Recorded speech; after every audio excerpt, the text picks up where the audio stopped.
Good morning, good afternoon, good evening, friends. How are you doing?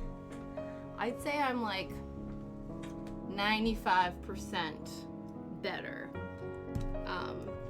If you guys are aware, I've been dealing with, I don't know if it's a sinus infection, if it's just like illness in general, if it's a cold, if it's whatever, but I've been going through it.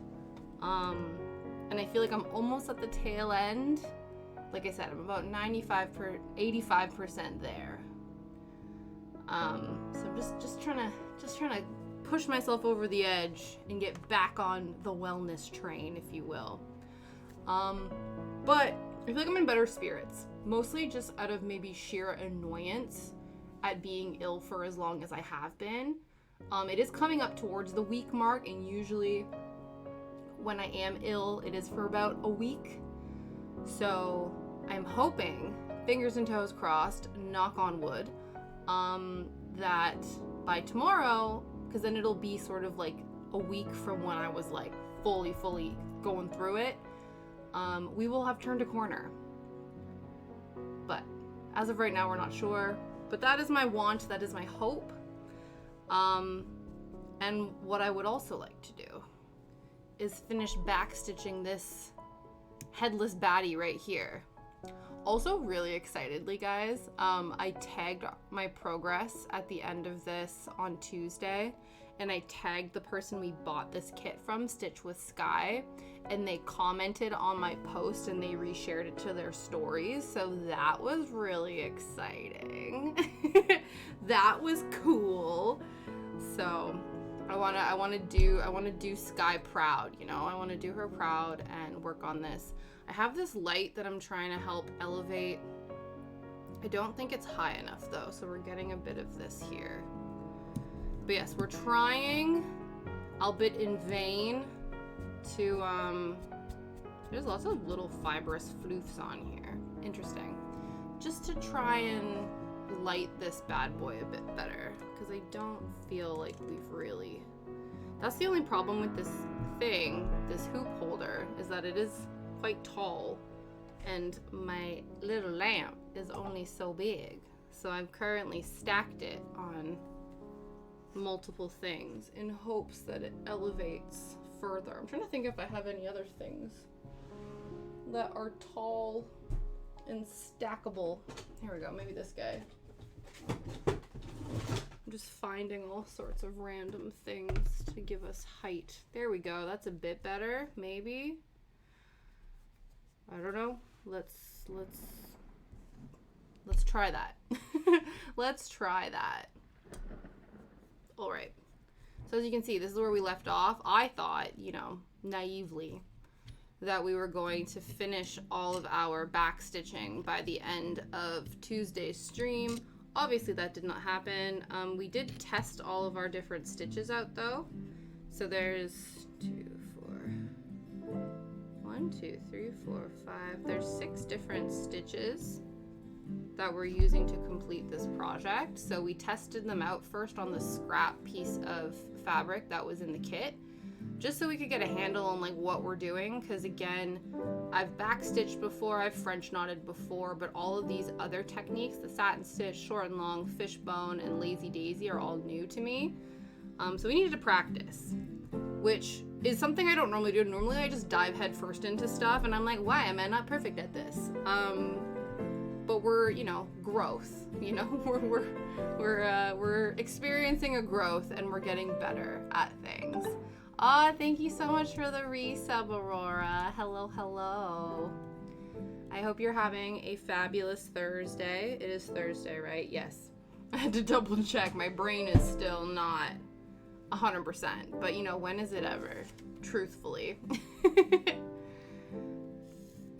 But yes, I hope you are well, coming in to join us on this back stitching adventure.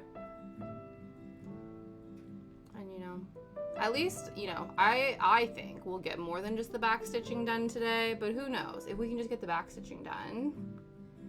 Yeah, you've been doing a lot this week too. Honestly, time is an illusion and nothing is real. If you take anything, if what the last few years have taught us, it's really that time really means nothing in the grand scheme of things. Oh, but you've been busy. Hopefully good busy and not stressful busy. But to be fair, even good busy is stressful sometimes. So it's a fine balance.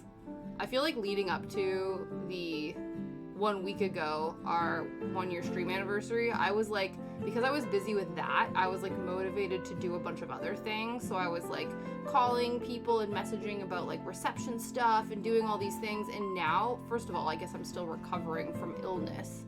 But now I'm just like, I don't know where my motivation's gone. It is non-existent. I'm like, I really got to do this thing. I've had like 4 things on my to-do list all week. I've like half done 2 of them, you know? And I'm like, it's really not that much.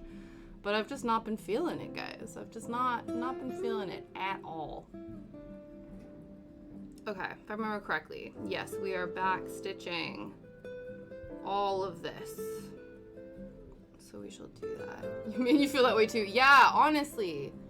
I don't know if there's just something in the air. Let me check. Is Mercury in retrograde? What planet is in retrograde? Planet is in retrograde. Because I bet something's happening. What planet is currently in retrograde? That's as of February.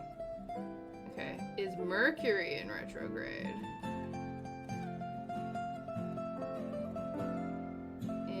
Retrograde right now. It's not giving me up-to-date information. Oh, here we go. Here, there's literally a website. Is Mercury in retrograde? Not. It says no. Something else must be bumming you out. I love that. I love that. Mercury turns retrograde again on Friday, April 21st. Okay. Cool. So it's not Mercury, you guys. Damn. What else can we blame? To be fair, though, again, if it's not Mercury, I like to blame the weather, honestly. Because, like, the weather doesn't know what it wants to do right now. It's, like, windy, cold. I heard people speaking, I don't know if these particular Brits are, like, more up north and stuff, talking about, like, snow and things. I'm like, I hope we don't get any more. Like, I know Shadow likes the snow, but I also think, too, that's probably not helping my, like, return to health situation, where every time I take Shadow for a W, it's, like, windy and cold and gross, and I'm sure that doesn't help. So that is also my default blame. I'm like, if I can't blame the stars, I'm blaming the weather. Which I'm pretty sure doesn't the moon control the weather, so I'm kind of still blaming the stars. Where I've just been, the sun was out, then driving back home, there was a dark side. Ooh, yeah, that's the worst, when you're driving into the darkness. You're like, but it was so nice over there. I think the sun came out for all, like, towards the end of the walk I was doing with Shadow, the sun did come out for a minute. But for the most part, it was pretty overcast. And I get it, like, overcast is nice in the sense that it's usually warmer out. It was actually nicer yesterday when Shadow and I went to the forest and it was raining, because at least it wasn't windy. I think that's the thing that's really pissing me off, is I'm like, if the wind could just, like, calm itself down, and it was so nice for a change, like, I'm like, okay, fine, I'll take the crappy weather, but without the wind, you know what I mean? I don't know what it is. I'm just like, you know, I don't mind if it's kind of rainy, as long as it's not, like, blustering all up in my business, you know? But I'll always remember when me and my brother were driving. Yeah, I'm the same way. Like, I've noticed that this whole time, even though it's getting warmer, I have to have, like, earmuffs or a headband or something on my ears because my ears, like, get really sore with the kind of weather that we've been having. So even it's, like, my whole body will be, like, sweating because it's warm out, and I'm like, but if I take these, earmuffs off or this headband off, my ears are gonna hurt. Yeah, I definitely feel that, too. But yeah, I'll always remember my brother and I were driving from Sudbury to Sault Ste. Marie, which, if I remember correctly, is like west. We were driving, I think this is when we were driving to go see Weird Al at the casino in Sault, Michigan. But we were just like racing a storm cloud the whole time. So we'd be driving and then it's like we would drive into the storm cloud, white out, like rain conditions, wipers on full blast, and then we'd get just ahead of the rain cloud, it would stop. And it would be clear as day, no problem. And then it's like we were just constantly doing this with the rain cloud. And then like anytime we turned or something, we'd go into the rain cloud, out of the rain cloud. It was so silly. And then one time, I don't know if this is the same one or if we were driving home. I want to say maybe we were driving home from Toronto, and it was pitch black out. And again, like, had the high beams on, whatever. I think we actually had to pull over for a minute because I was like, dude, like, we need to stop. Because it was chucking it down pretty hard. And it was like a thunder and lightning storm, and you literally couldn't see anything. So you had your high beams on pitch black on these highways. And then a lightning flash would happen and just light up the whole sky. It was surreal. It was such a wild. I wonder if he remembers that. Every once in a while I ask my brother, I'm like, yo, do you remember this? And he's like, maybe, kind of. But then he does the same thing with me, and I'm both like, I have no idea what you're talking about. But yeah, luckily, to be fair, I don't think, which thankfully, you know, knock on wood, I've not experienced any, like, overly intense inclement weather here. You know, like, it's gloomy and rainy as in the UK, but at least, like, I don't know, it's not, the weather's, like, pretty basic bitch, you know what I mean? Like, the UK weather is, like, gloomy and boring, but it's boring, you know, and that's okay. Aside from, you know, it getting really windy sometimes, other than that, it's been not bad.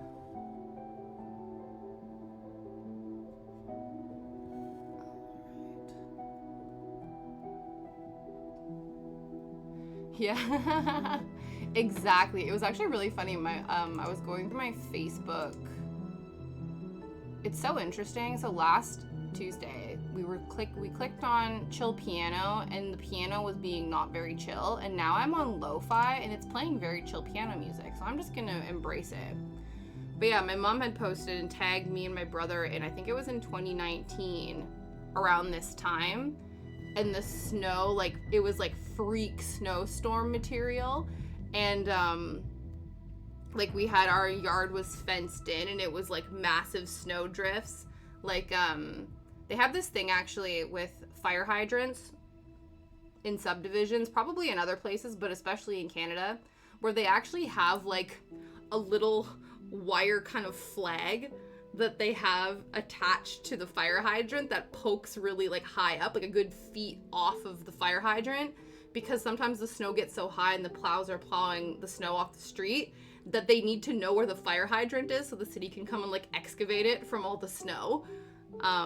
So it was, like, up past the fire hydrant levels of snow by the time it all got pushed off the road and stuff, and I was looking at that, I'm like, yeah, I don't know if I need to experience that ever again, but, like, it's wild that I've not seen. It always makes me laugh when, I think back to when Liam and I went back to my hometown for my friend's wedding, and she got married in March, and there was still tons of snow on the ground, because, like, the snow doesn't melt, you know, in Northern Ontario until, like, end of April, May, and then there's usually some random freak, like, one-day snowstorm. And so we went for a little hike, and we're walking around, and it's, like, you know, ankle deep, and Liam's like, this is wild. This is, like, so much snow. I don't remember the amount of, like, the last time I've seen this much snow. It's wild. And I'm like, dude, it's March, so the snow is half melted now. So the fact that, like, his most snow he had seen in a very long time is, like, after we've had a couple warm, melty snow days. I'm like, I don't know. To be fair, I don't know if I could cope. Like, you know, the December to February Northern Ontario snow, I don't know if it could happen. And even to my parents now, where they're living in Alberta, I think they're actually more north than we were when we lived in Ontario. So I think their snow / cold situation is even worse. So I don't think we could cope. I don't think I would cope. But yeah, so I was like, this is so much snow, and I'm like, dude, you've not seen the half of it. I'm trying to make this circle look seamless, and it's taking a little bit of trial and error. Just need to do maybe smaller stitches and line them up.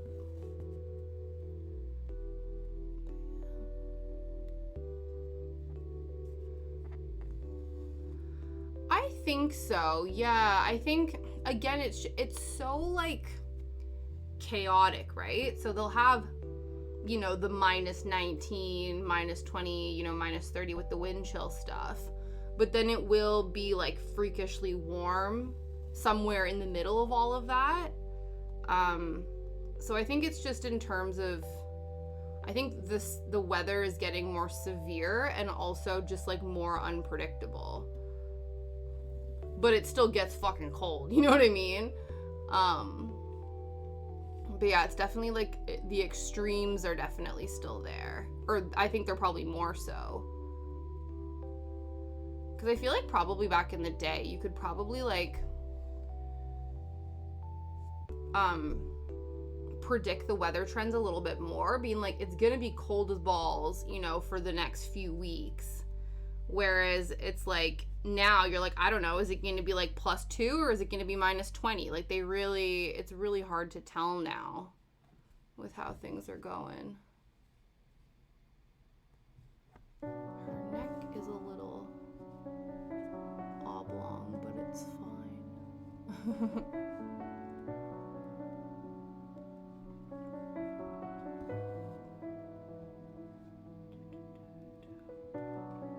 Oh, I'm in a little bit of a pickle now, guys, because I've officially like watched, you know how I went through like an anime phase and I got caught up on all the animes that I was watching, and I was like, shit, now what I'm gonna do? And then I discovered Mike's Mike and did the deep dives into all of his like reviews of the 90s or like 2010s shows that I had never watched, but I was like, I'm gonna watch these anyway. I'm all caught up on his videos now too. So now I'm like, what am I gonna watch now? What is the media I'm going to consume? It seems like I might post a video. I just gotta do more deep dives. But I always hate that where I seem to like hyper focus and go down a bit of a, yeah, exactly. I go down these rabbit holes and I get super into stuff, and then I'm like, ah, shit, now what? Why is this looking wonky? Maybe I just have to do a few more stitches, but I'm not happy with this right now. But yeah, so I'm currently like, oh man. To be fair, I still do have some animes that I've queued up to watch but have not yet. But I also was like, I want something that I can watch kind of in one sitting, and I know what'll happen is I will get, again, rabbit hole invested in these things, and then next thing you know, I have binged the whole season, and I'm already struggling with productivity issues right now. I feel like I shouldn't make it worse by by getting invested in a new like 12 episode series, but who knows. Yeah, this is looking a little, that's fine though.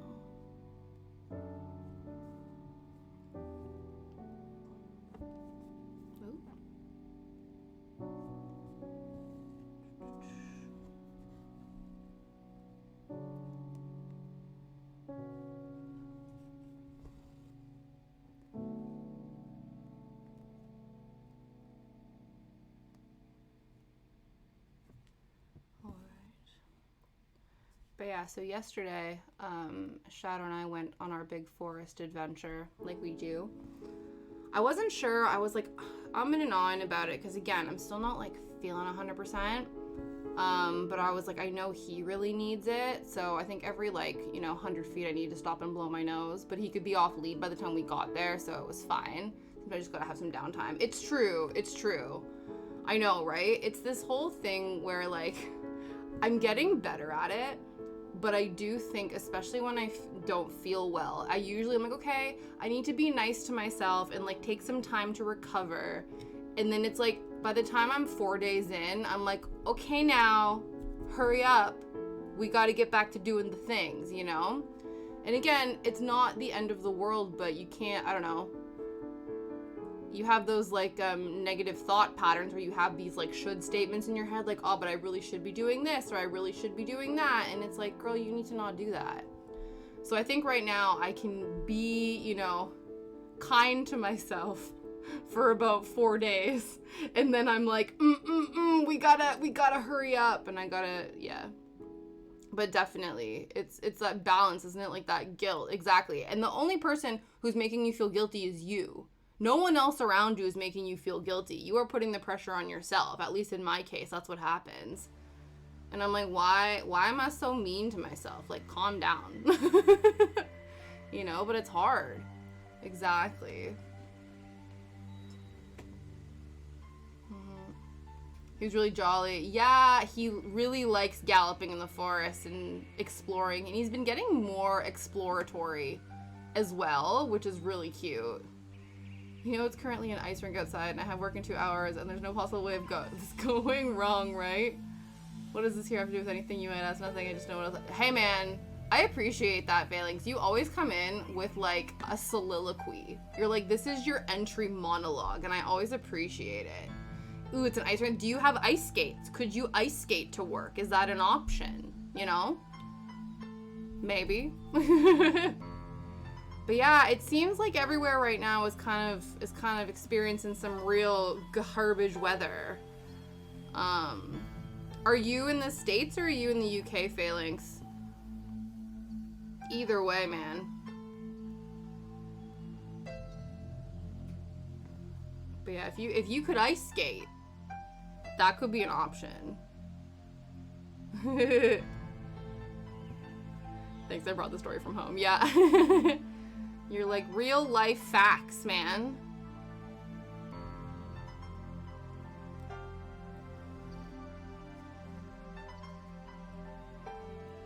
I actually haven't done ice skating. I didn't ice skate at all this year.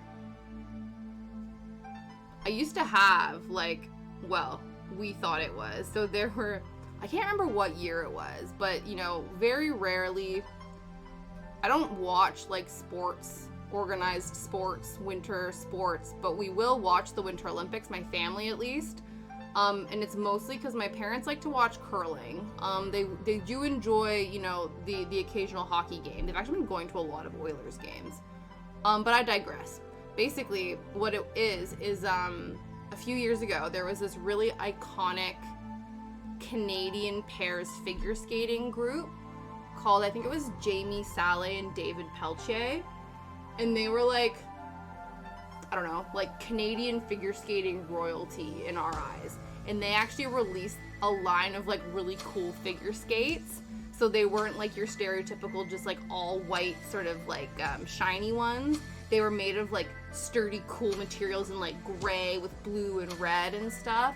So I had Jamie Salé, David Peltier figure skating skates and I thought I was so cool. The coolest. But yeah. You brought the story from home. Yeah, exactly. But again, I'm still team ice skate. Where do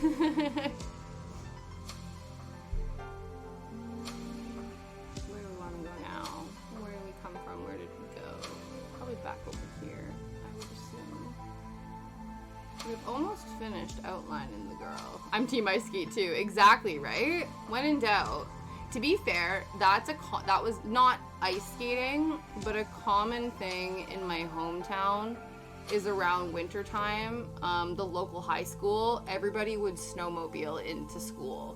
So if you had a snow machine, there was like, I don't know if there was official snow machine parking, but like that's how a lot of the cool dudes would go to high school. The one year that I went to my local high school and didn't go to the performing arts high school, that's what I'm referring to. So in my hometown. Yeah, people would snowmobile or skidoo. I think that was the brand name. So you had your ski-doos, ski-doos, which is your winter ones, and then you had your sea-doos, which was your water ones. But I think they just called them sleds. I don't know. There's a lot of colloquial terms.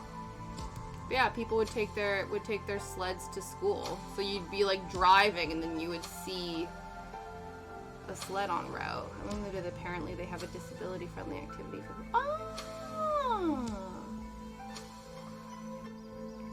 Oh, no way!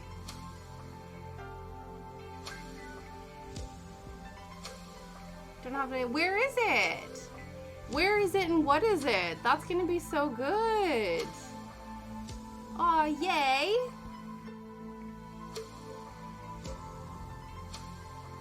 It just like is more opportunities and adventures for him to go on, isn't it?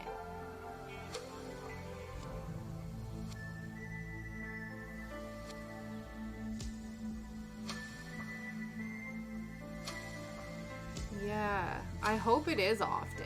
I would assume that it's probably, well, I don't know. I would hope that it's quite popular. No way! Aw, that's awesome. Yeah, I hope it is quite frequent. Even if it like starts off being like a once a month, you can be like, excuse me, can we make this weekly, please? Thank you.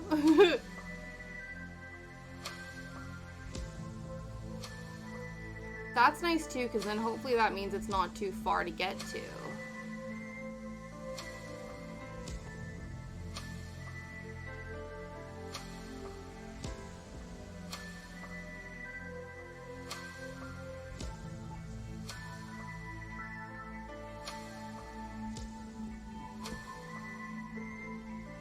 There we go. We're onto the second shoulder. The second of two. And then, so this is gonna be, she's gonna be wearing a bat necklace, but as of right now, what is sort of sketched on here is kind of a bit more like a butterfly, so we have to use our own artistic prowess, our attempted artistic prowess, to make it look more bat-like. We'll see how that goes, though. I'll see what I'm envisioning, and we'll see if we can make it happen. As long as you look at it and you can be like, yeah, you're giving bat, you know? Because right now you can't really see it, obviously, but the outline on here, it's giving butterfly, and we don't want that. So we'll see if we're gonna be able to fix it.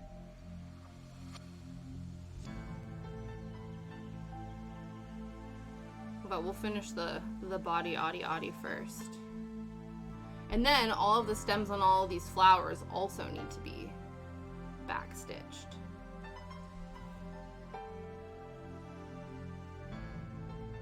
And then I was reading more into the instructions, and not only do they want me to French knot, which I'm already like grr about. Some of these items, like these are gonna be spiders over here. They want you to French knot a bunch of French knots to fill in the spider, like the body of the spider. So we're not gonna be satin stitching the spiders, we're gonna be French knotting the spiders. So I'm a little bit concerned with how that's gonna go, but we're gonna try our best. But we all know my deep, deep disdain for the French knot. I don't know if there is a person out there who can make like uniformly beautiful French knots every single time. Like the ones we practice, they kind of look all right, but maybe the point of them is that they kind of all look a little bit unique. I'm not sure what's going on here, but I'm gonna pretend like I do. Honestly, that's me like 90% of my way through life. Right now we're embroidering phalanx. So I usually on this channel, I am traditionally a cross stitcher / needle felter, but we've been going through all of these different craft kits. So this is our final craft kit of 5 of the non-cross stitch variety. But the thing with embroidery is that it does employ, or some, I don't know which one came first. This is a chicken or the egg discussion. But there are embroidery techniques that are used in cross stitch. Mainly back stitching, which is what we're doing right now. And at least what I've done are these things called French knots, which is a technique here where you're basically strategically looping the thread in a way and threading it through to make it look like a decorative knot. And I really struggle to make them. So that's why I call them the bane of my existence. So these ones look all right, but like, yeah, they're just uniformly all different. And that annoys me. But now I'm reframing in my brain that maybe that's what's part of the charm, because they are all slightly different and unique and wonderful in their own little way. I'm not sure. But that's what we're going to go with.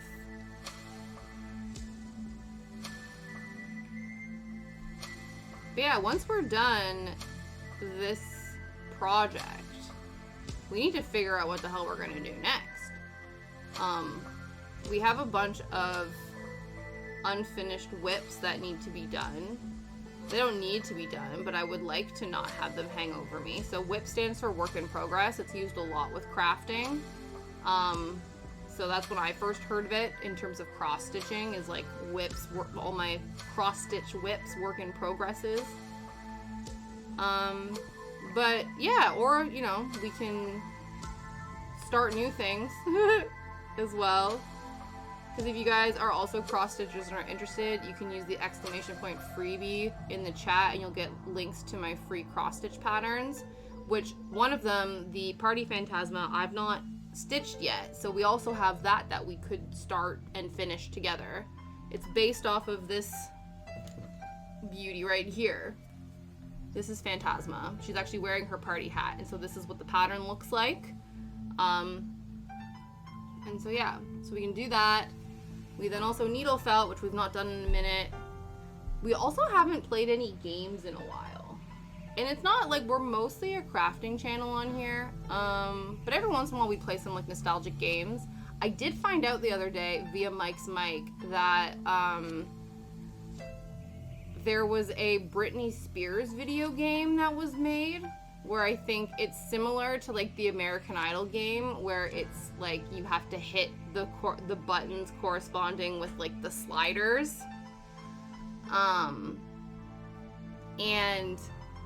part of me is like, okay, maybe, I think it was for like the Game Boy Advance or something, and I'm like, that sounds like something that I would enjoy.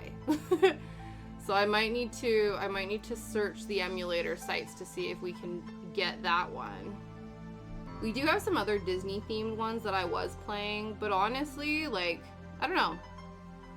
I've sort of gone off them, but we could come back to them. Yeah. But then I also, genuinely, I have a lot of like, just like point and click adventure games that are not of the nostalgic variety that I never play because I get really into them, but then I sort of like lose the plot and get over it. So I don't know if maybe an option might be for me to play them on stream, just as a way to keep myself accountable and like not lose the plot of the games. The only thing though is that not all of them, but a lot of them I've noticed, I seem to have an enjoyment of like kind of darker, more mature, thematic, macabre point and click games. So that doesn't necessarily fit the sort of cozy chill vibe that I'm going for, but who knows? Maybe it does. So that's an option. There's one called Little Misfortune that I have that I've wanted to play but haven't. There's a few other ones that are a bit like, I don't know, in that sort of wheelhouse. And there's also another one called Strange Horticulture, which I did start playing and I really did love it. But again, it's been so long I've completely lost the plot. So I think if we were going to do that, I'd have to restart it, which would be good. Because then it would help me like get a grasp on what the hell I'm doing, and then you guys could follow that along. But yeah, I don't know. I'm feeling a lot more like loosey-goosey in terms of like what I want to do Because I feel like when I first started, I was very much like, we can only do these certain things. Yeah, I think it will be a little bit more of an experimentation time for sure.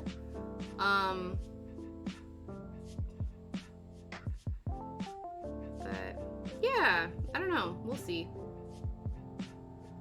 But yeah, I think when I first started, I was so much like, okay, we need to like specialize in a particular thing. Let's do this. And I think like what these last few months have shown me is that we can do other things. Mind you, one of the things that I found very interesting is what content seems to be giving a lot, like providing a lot of traction. So even within, like, for instance, the makers and crafting space, what sort of crafts people seem to be drawn towards. Even too on YouTube, because I've been posting a lot. I've been getting on top of posting my streams on YouTube. There's about a 2-week delay in terms of when I've streamed versus when the content comes out, which is good. But then it's been interesting because the back end of that tells you sort of what terms are being searched, and then what's like causing your content to be brought up. And the most common ones, and I mean say common, it was like, small percentages, but mind you, the view traction is quite small on there, which is fine, is knitting, punch needling, and Row Life. So Row Life is the brand name of the miniature kit that we did. And I've even noticed that too, where like when we were learning how to knit that snood, there was a lot of like search query traction in the knitting space. So it seems like from an analytics perspective, people like knitting content, which I found very interesting. People also do like cross-stitching content, at least according to the analytics, when I was cross-stitching more frequently. So yeah, that's just interesting like back-end stuff that I've found. But yeah, it's been interesting when the videos go live, what triggers them. But yeah. Yeah, exactly. So it's been, and again, it's not anything that would like cause me to quote unquote like rebrand, if you will, but it's just something to like just be curious about. So yeah, the knitting streams, the other one too, and again, I don't know if this was just because we were generating buzz leading up to the stream anniversary, but our baking stream also did really good numbers. Not necessarily in terms of like search query terms, but in terms of like the views, like the post stream views that pop up. And again, I don't know if this is like views while stream is happening, or if the views that are posted on the VODs on the Twitch page, on my Twitch page, are people that have viewed it after it's gone live. You know what I mean? I think it's the latter, but again, I'm not entirely sure. I don't know how it works. But usually, on average, the like views counter on the videos will be anywhere from like 30 to 60 some people, right? Or views, whether or not that's. But the baking one, there was 100. And then obviously the anniversary one was like 143. But I think again, special interest hype train, like, people who don't normally come to check things out or have, other people that they stream, usually it's like there's a special occasion, people will try to make an effort. But yeah, so the baking one was interesting to me. So who knows? But it's all just like, yeah, I don't know. I like stats. I like numbers just from like an interest perspective. Like I said, nothing, who knows though, maybe it'll become so odd and apparent that I'm like, listen, if we're going to do this for reals, if we want to try to make that cash money, we should, succumb to the algorithm gods, and maybe we become a knitting baking channel. Who knows? But yeah, just interesting stuff, definitely.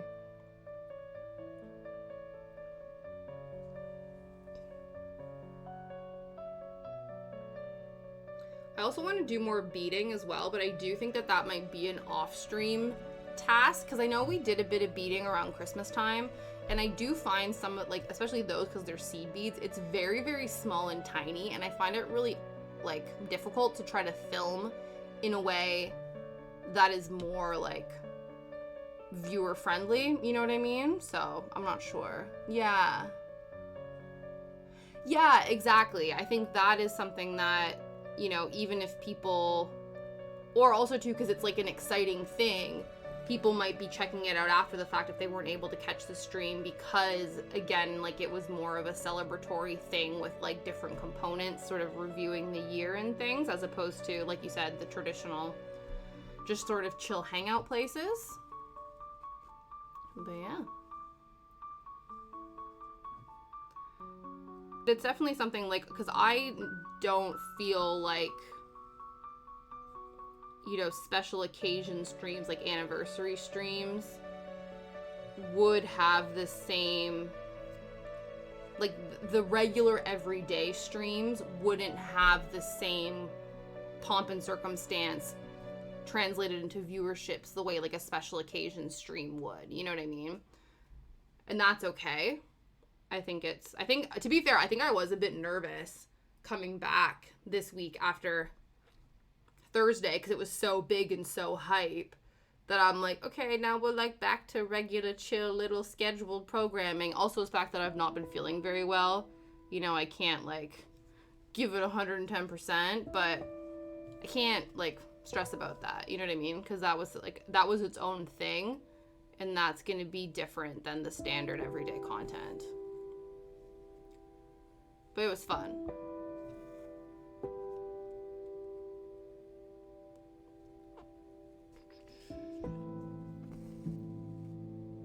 We had an excellent time.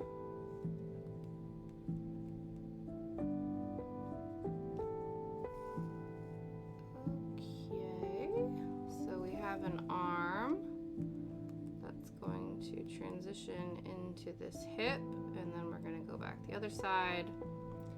So we want some body. Hello! You got sucked into a movie and forgot to turn on Twitch. Oh, what movie are you watching, Kat?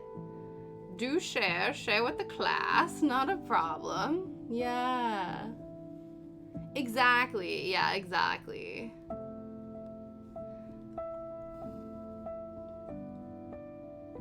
That's awesome. I like that. It's complicated. Yeah, oh, that's the one with Meryl Streep and, is it Alex Baldwin and Steve Martin? That one is cute. I've not watched, like, a rom-com in a hot minute, but I do remember that one being cute. Yeah. Oh, I don't remember the house, but I'm sure it was adorable. I feel like that one came out around the same time as that one Because I Said So with Diane Keaton and Mandy Moore. That was another one that was kind of cute, but it left me confused afterwards.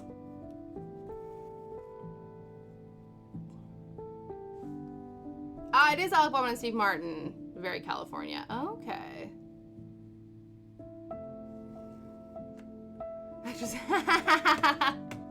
I try. It's one of the things that I pride myself in, and I genuinely get very perturbed when I don't know the name of an actor or actress. I'm like, I feel like that's like one of my key trivia personality traits, and when it fails me, I get deeply upset. Learn anything from my streaming days. The stream will always be fun as long as you make it. Yeah, absolutely. Oh no, I appreciate that, Phalanx. I think so. As long as we're doing what we love. Have fun, and the people will come. That's the hope.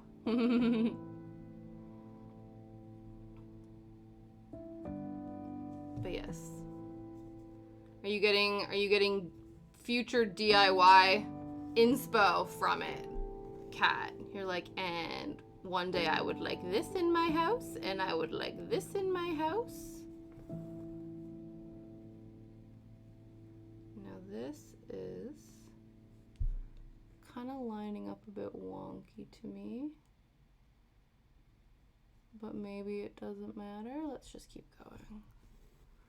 Let's just keep going. Yeah, that's fine.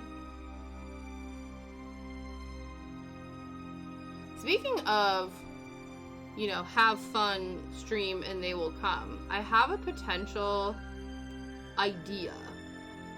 You've been planning your house for years now? That's so funny. I believe it. I believe it.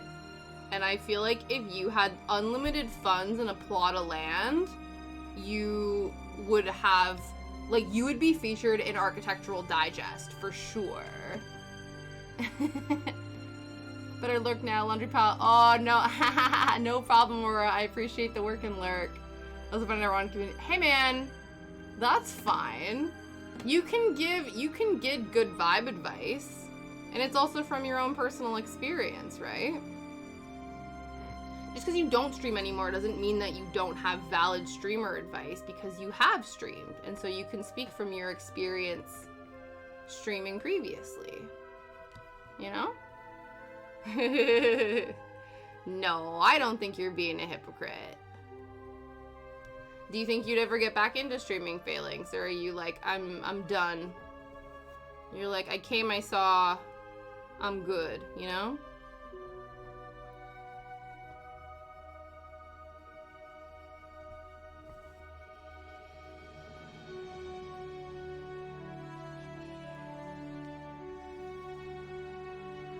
This is quite epic music right now.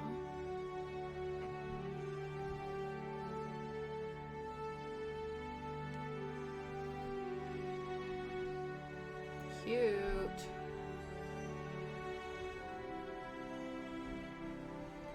But yeah, so potential stream idea. Not necessarily stream idea, but stream location idea.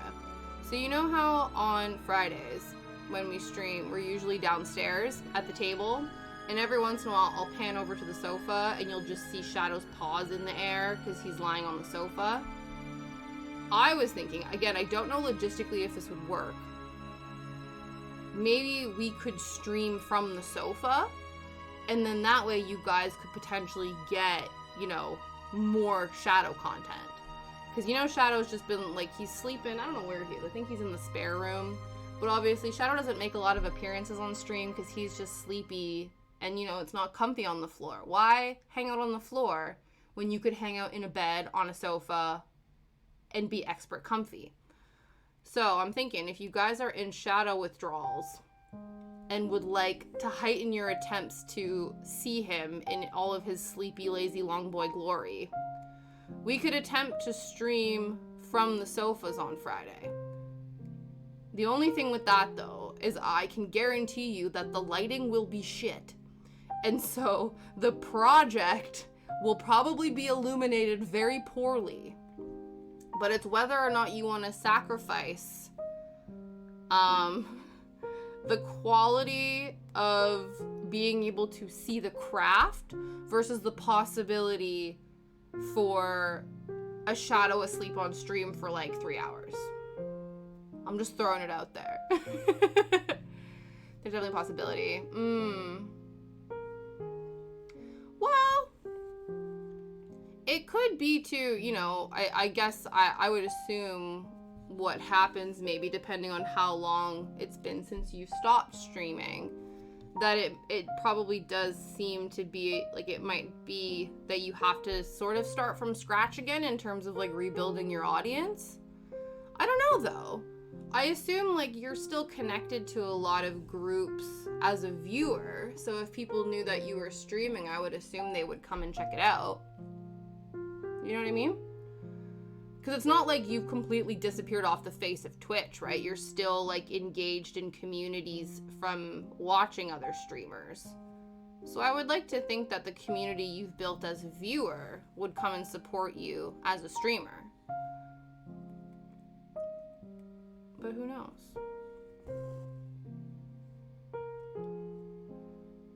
And again, like you said, I guess it's one of those where you would need to want to come back and do things that you enjoy and have fun doing it, and not necessarily come back expecting the same level of viewership as when you left, you know? But I don't know. Again, I've never taken a hiatus. To be fair though, I have taken like 3 weeks off because I've been traveling, and I do find that it does take a minute for people to remember or realize that you're back online, so it is a thing for sure. For sure.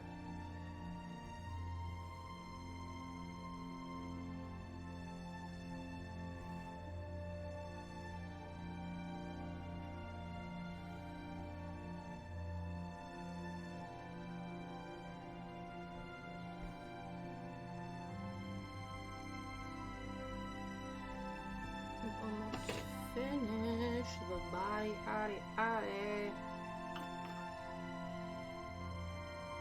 The tea is already cold, you guys. It's very sad. We're an hour in. I should have known though. That's what happens. We got embroidery tea. I'm always fascinated because, you know, there's like those tea mug warmers that you can plug into either like an outlet or like a USB or whatever. There's like, I think there might even be battery operated ones. And they always look really cool, and I almost debated getting one, but I think, and again, it might still work, but obviously one of the reasons is like it's like a heating element and it relies on contact with the mug, right? And so many tea mugs have like a lip, so they're not completely flat bottom. So obviously the heating element would only be in contact with the parts of the cup that are touching the element. And so in this one, it would just be the outside. So whether or not it would actually keep it warm, or I guess it still would, but maybe not as warm. Because that was one of the things I found when I was looking into them originally. It was like, oh, you need a flat bottom mug. Knitted tea cozy. Honestly? Possibly. You know what I mean? Because there are like tea like pot cozies. I've definitely seen them. So I'm sure there's a teacup version. We could knit a little teacup sweater.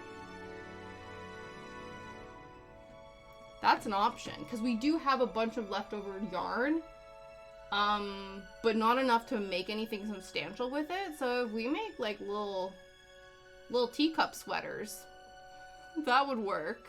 Though I guess the mugs, yeah, the mugs are all different shapes and sizes, so I don't know if we'd be able to get away with a universal one, but we'd have to maybe make a couple for like the go-to mugs, you know what I mean? Possibly. I've been streaming almost 8 months now because most of my streams tend to resemble ghost towns. Oh, yeah.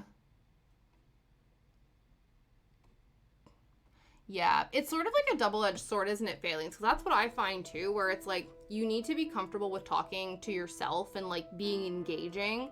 But as somebody who tends to be more engaging and more emotive when I have someone to bounce off of, it can be really difficult when like the chat's really quiet and nothing is going on for you to think about stuff to say.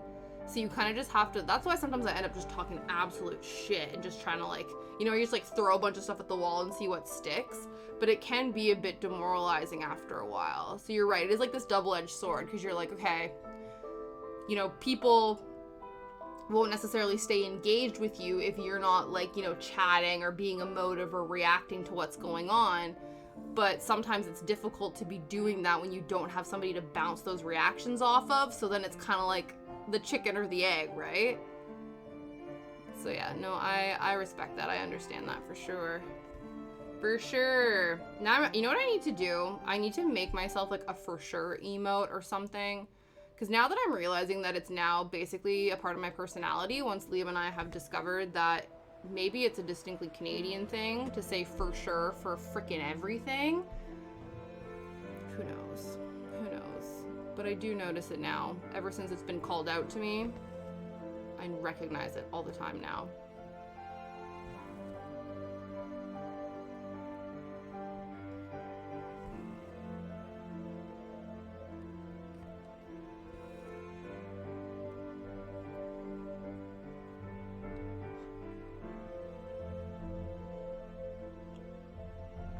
Hot Minute is another one. Yeah, that's true. I don't know if that, again, that's another Canadian one. I remember teaching, like, the chiropractor I go to, I said Hot Minute, and he was just, like, so chuckled by that term. And again, I don't know if that's a me thing, a Canadian thing, or, like, a 30, like a, you know, a 90s, 2000s generational thing. I don't know. I'm glad you love it, though. All of my various catchphrases. Also, random shout out to me for getting 5 followers in between the 8 months I haven't. Hey, man. Absolutely. Sometimes people just see people on stream and they just want to give them a follow as a way to connect in, like, terms of friendship and stuff. Check you out. See, maybe there will be an audience. People are following you even when you're not even streaming. Check you out. Aw, yeah. See, me and Aurora would come hang out.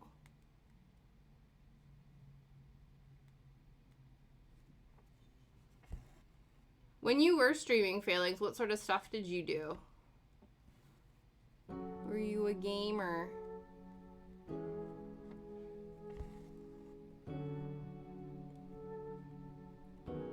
Interesting. Speaking of streaming, gaming, and such, I was listening. I don't know if you guys are aware of, like, Cutie Cinderella's Streamer Awards, the 2nd annual Streamer Awards. I think they're happening, like, March 11th or something. But I was watching her announce the nominees. Now I'm back. You have an Excel project to do now. Love an Excel spreadsheet. I do. Hey man, being funny will get you far in life. Trust. I feel like if you're funny and can make people laugh, you're like, you know, 90% there. I think I bought Liam a mug for Christmas. I think it was the past year or the year before that. And I was like, I have one Christmas. And it was a mug that said, I love spreadsheets on it because he deals with a lot of spreadsheets at work. And I never drink out of that mug because I'm like, that's Liam's official spreadsheet mug. But I too also love a spreadsheet. I don't know as much about Excel that he does, but you know, definitely love a spreadsheet.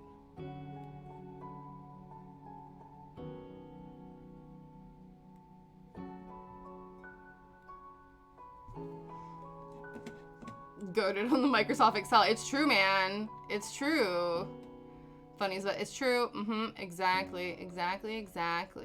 I know a little bit. Yeah, right? Exactly. Yeah, I know enough to do, like, the sum, but yeah, he's making whole ass, like, I don't know, stuff that, like, makes people money. You know what I mean? Yeah, what's with our Excel men? You know what I mean? What's with these, you know, get yourself a tech person. If you yourself are not a tech person. Tech adjacent. Yeah, true. It's true. Big old bunch of nerds.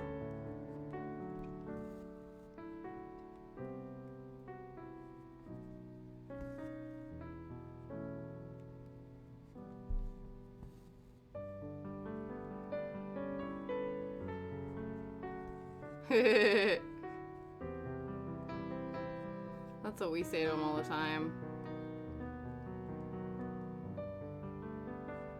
To be fair, I feel like I have a huge old family of nerds. We love our nerds. He laughed really hard at his gift. Oh, did you give it to him? That's amazing. Yeah, it was his birthday today. When is his birthday? Happy birthday.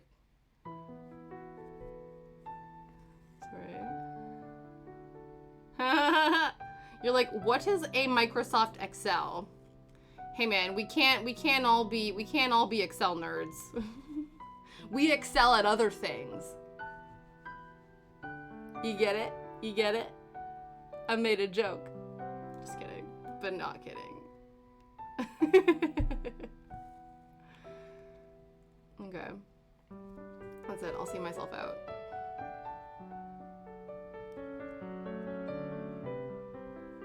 You know what it is? It's because neither Pete nor Saul are currently in the chat making puns, so we need to step up to the plate and make puns on their behalf.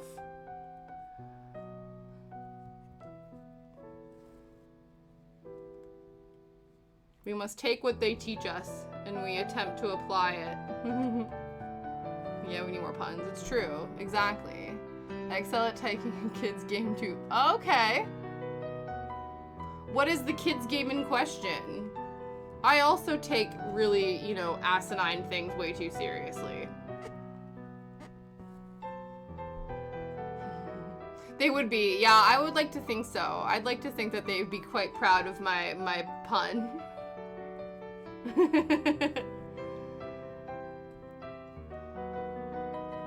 just want my pun fathers to be proud of me. Competitive Pokemon. The card game or the video game? Or both? Also, another important question. Do you still play Pokemon Go? I have to ask my brother-in-law if he still plays it. The video game. Mm-hmm. Hey, man.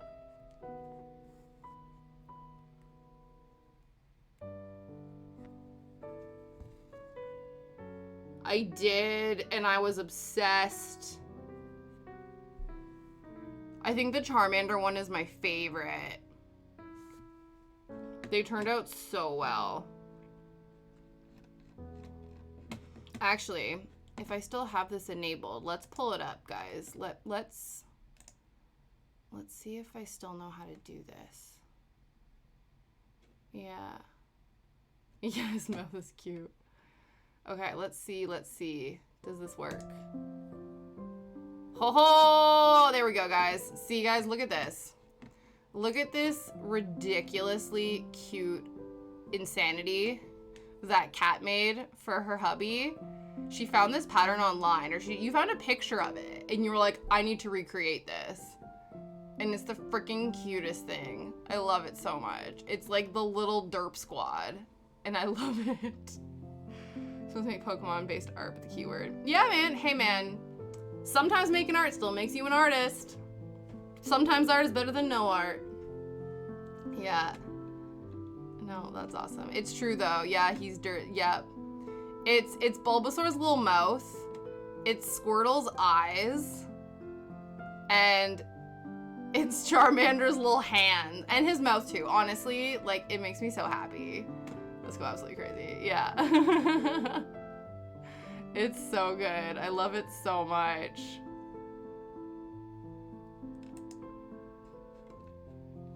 Yeah. It's the feet. It's true. It's true. They have the tiniest. Look at the Bulbasaur feet. It's so silly. I don't know how to do the spreadsheet, man. Oh no. Oh no. Hey, man. You're trying your best.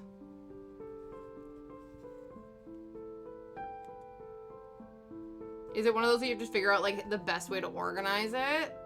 Because obviously there's a million different ways to present data within a spreadsheet, isn't there? I don't know. This is me talking out of my ass. I don't know.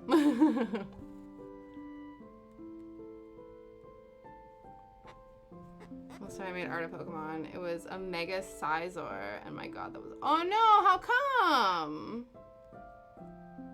Why was it a terrible mistake? Was it a cursed image, or was it just too epic for this world? Yeah, it's all our UPS locations divided each location, and there are multiple packages at each location. Yeah. You almost have, yeah, you have to kind of figure out what's the best way to represent all of the data.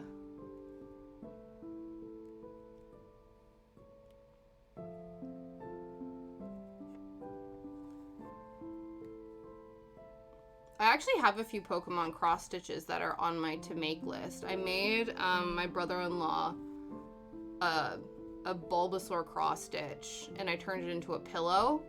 And it's a silhouette of Bulbasaur, but it's made up of the words to the Pokemon theme song. And then there's actually 4 of them. So it's obviously the 3 starters plus Pikachu.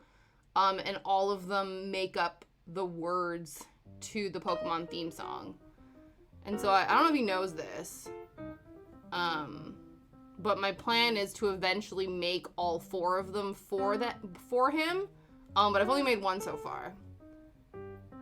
So that is on the to-do list. But they were massive. It was a massive project.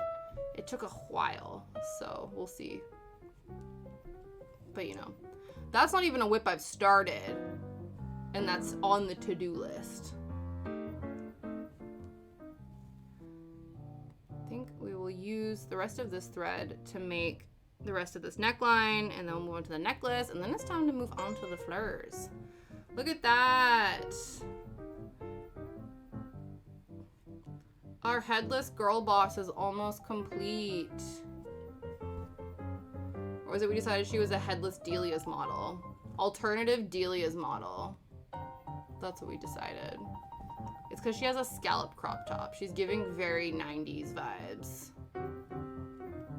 90s headless girl boss.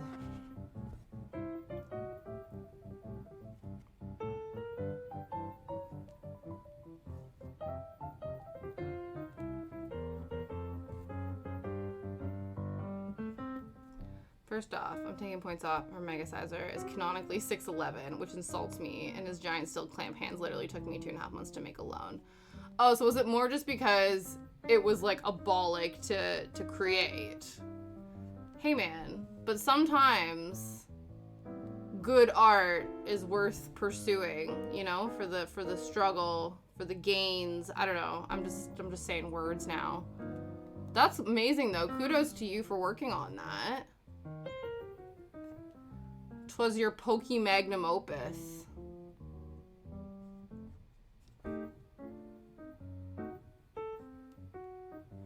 They owe us so much money. Really?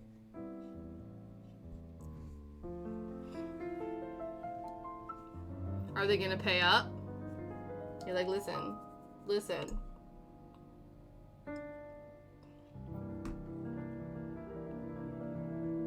Cute. Okay. Do we have enough? Ooh, maybe we do. No, I'm gonna. Yeah. Jeez. It's weird, but I'll take it.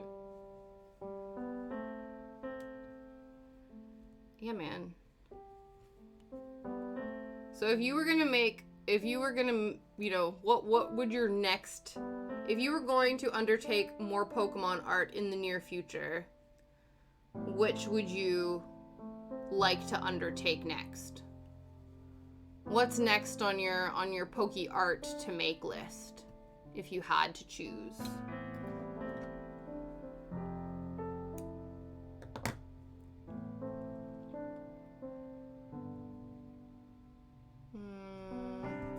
Like a decent length, but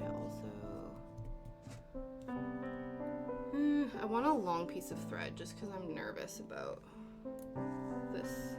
We're going to attempt to make the bat necklace, because right now you can't really, can you kind of see? You can kind of vaguely see the outline that they've drawn on here, and it's looking very butterfly, and we must turn it into bat. I'm not sure. Probably Generation 9 Pokemon is the newest generation. Which one? I have no idea. Ooh, Generation 9. I wouldn't know what Generation 9 is. I think I've stopped at Gen 3. Though, we did discover that two of my new favorite Pokemon is Sinistea. Because it's a teapot.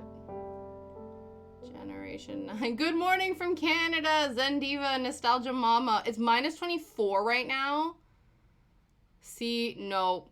Me and Aurora were just talking about how the weather here has been ridiculous. But I don't miss the Canadian weather at all. Oh, I'm sure there are, definitely. Generation 9 Pokemon. I just want to know if my fave is in there. Let's see. Or I just want a list of some of them. There's, I don't know. At what point is there too many Pokemon? Or is that not a thing? Is there no such thing as too many Pokemon? I don't know. In the Pokedex.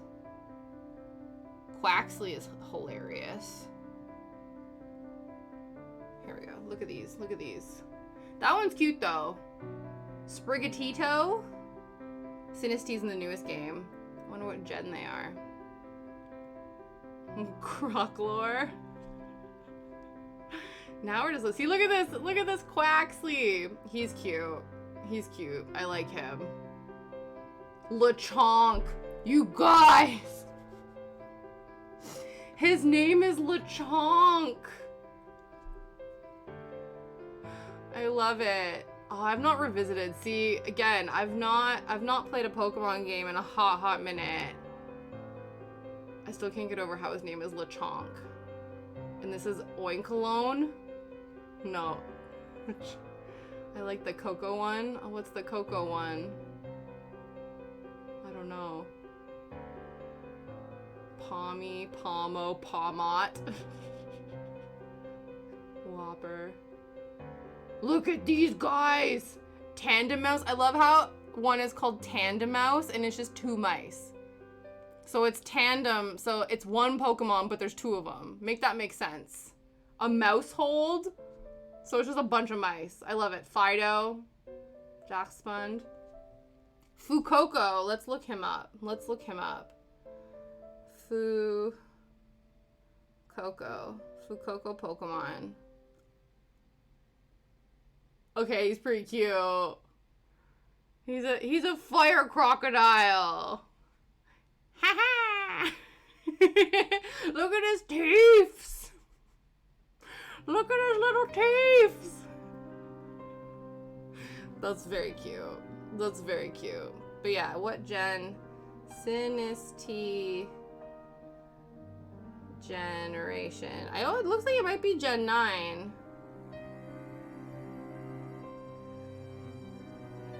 After Pokemon, I get my name after, so I just spell out. Oh, is it really? That's amazing.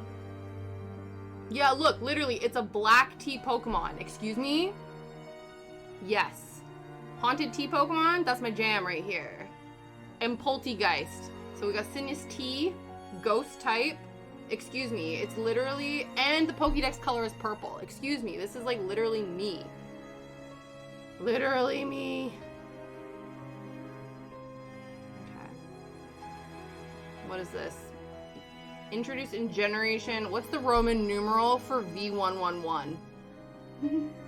He's got nothing behind those eyes. Yep. Yeah. What does that mean? What is, I don't know. I don't know.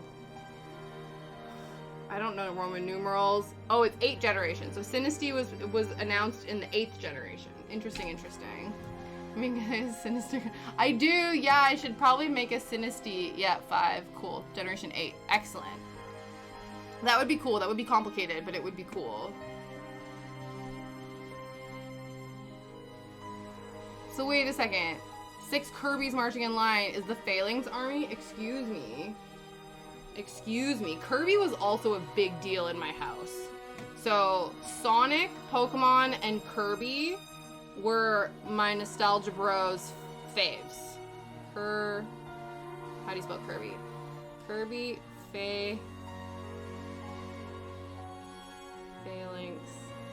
Phalanx Kirby.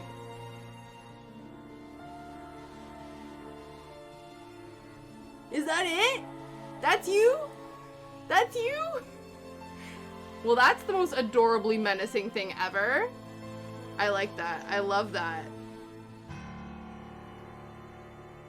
This is a Phalanx army. Guys, this is Phalanx. Well, aren't you just the most adorably menacing little collection of little dudes ever? I love that. I love that. Love it. Yeah. That's awesome. I like learning that. I like learning, like, some people have, like, you know, those sorts of things. I would have never known that that was the inspiration for your Twitch name. I like it. I like it a lot. Okay.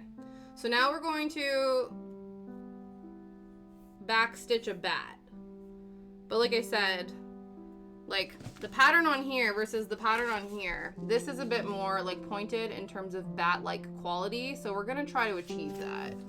I'm not entirely sure how, but we'll make it work. That's one thing I find very interesting about embroidery, is it definitely just feels like I'm drawing with thread, as opposed to cross-stitching, which feels, you know, like it's a very regimented grid-like thing, which is helpful for my very analytical grid-like brain. I'm very, you know, I always joke about that. That's the fun part. My creativity has boundaries, which I've been trying to break. I've been trying to step out of my comfort zone. You know, I definitely feel like I've done that with needle felting, because there really are no rules with the needle felting. But the regimented cross in the cross stitch is very comforting to me. It makes sense in my brain. I think it comes from the Pokemon failings, as well as the fact that there's a name based off of a war formation, hence the army.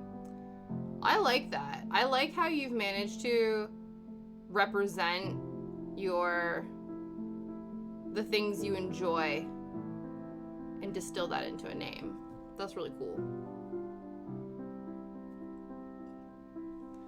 All right, Operation Make a Necklace. Henceforth.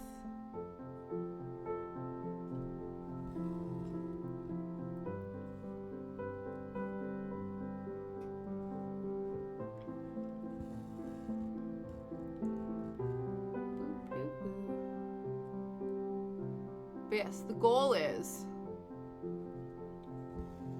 to at least get all the backstitching done today. Which, that feels like an achievable task. Again, famous last words. I am infamous for underestimating how long it takes for me to do things. Our match dive yesterday, I want to unroll it so bad. Yeah, that's true. Is it one of those ones that came, it's like one of the like sort of Caspers or purples? Tea time. Oh, thank you for that, Phalanx. My cold ass tea, but it's still, words, it's still tasty. It's a mango peach green tea with an absolute butt ton of honey in it. Because, you know, we still trying to cure what ails us. We're like 85% feeling better. We need to, you know, we need to get it going. But yeah, it'll be so satisfying when you open the vacuum seal and the mattress just like floops out. But yeah, you don't want to do that before you get to, like, before you move. I feel like that's a recipe for disaster.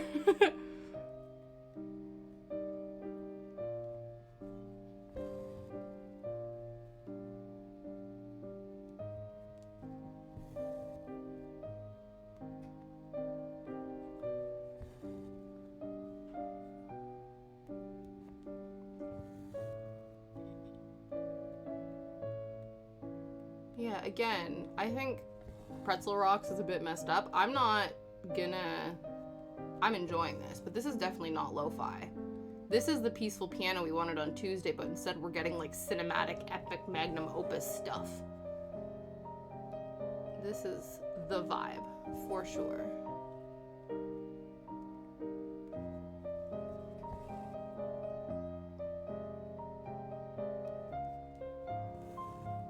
Okay.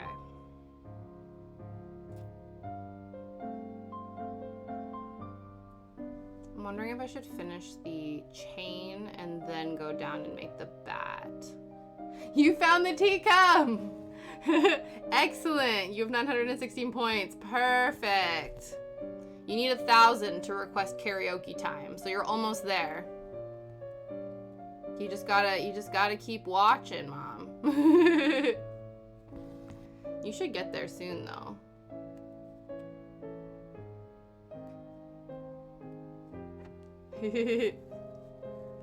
You like what? It's true. I was trying to think of a way. I should have explained it, that it's, you know, it's like Sephora, you know, it's like Sephora Rouge, your VIB Rouge points, except you get points for watching me stream. Okay, so we sort of moved the bat a little bit in its orientation, but I think it'll be fine. Yeah.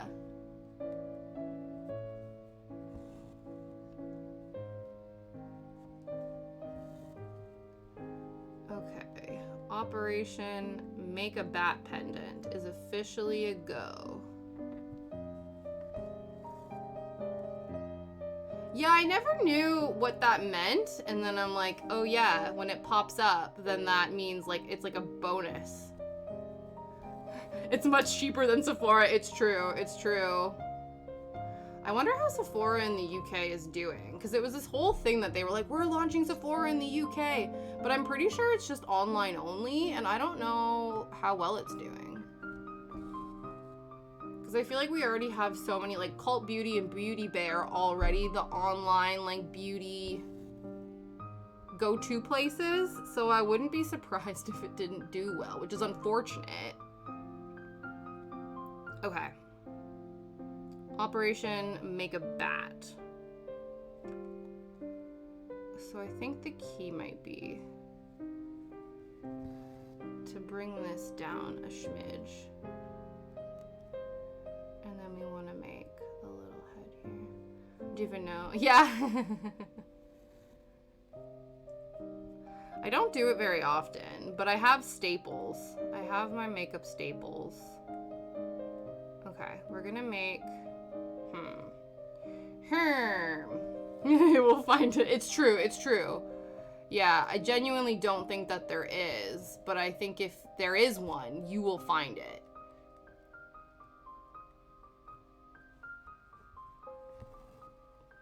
Okay, we're just gonna make a little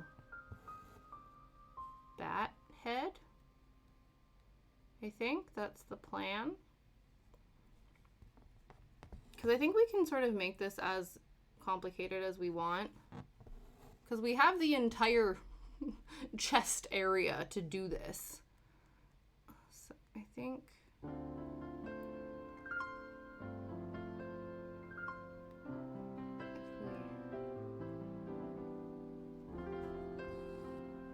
Yes. Yeah, I still have my Trini as well.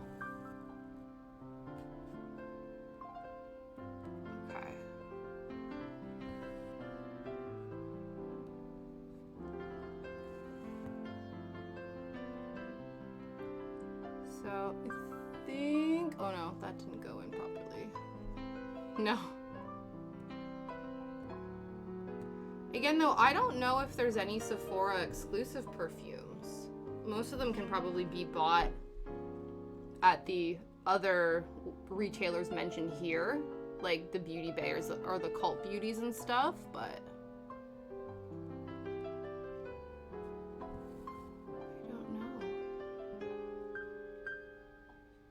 these 9 products. Did you procure any of them for at-home use, or does it not?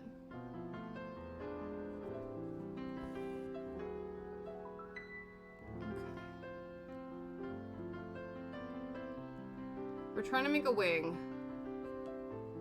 Let's hope for the best.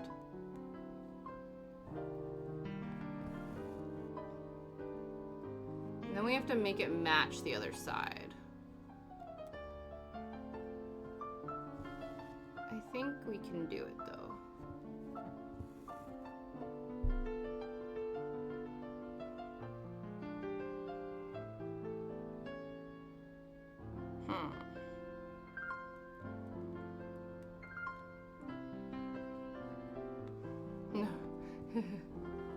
Oh, excellent. That's nice. I actually need to, next month, I think, replenish my skincare supplies. Most of it's not bad. But again, when you don't, it's probably counterintuitive, but it's like, because I don't feel well, I've definitely been slacking on the, like, self-care, taking care of myself train, which then I'm sure just makes everything worse. But, you know, it happens. Okay, this is not looking as sharp as I had intended it to. I think it's fine though. I don't know. We'll see. Again, if we hate it, we can just frog it and try again. In the famous words of Elia, dust yourself off and try again.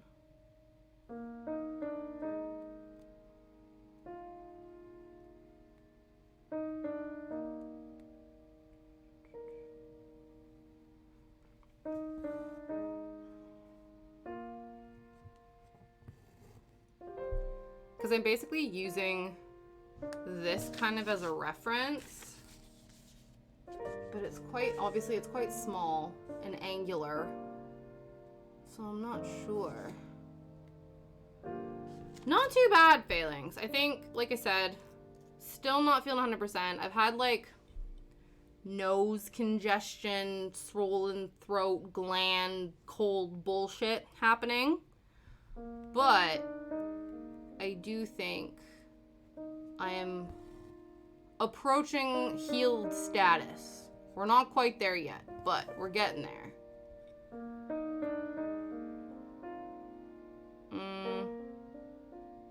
Okay, we're gonna make the point now. We're gonna make the point on the... How are you today, Failings? How is life? Are you sleeping okay? Are you keeping hydrated? You know? Is everyone keeping hydrated? Everyone go take a drink. Go get some water or some tea or some coffee, whatever you need.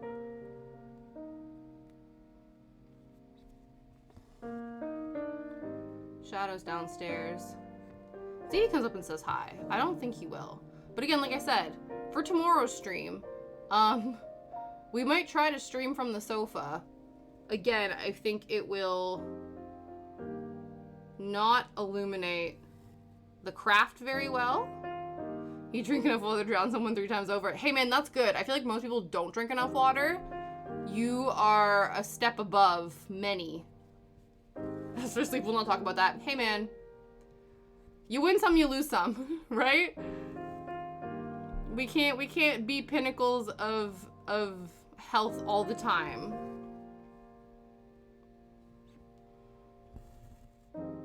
Okay, so now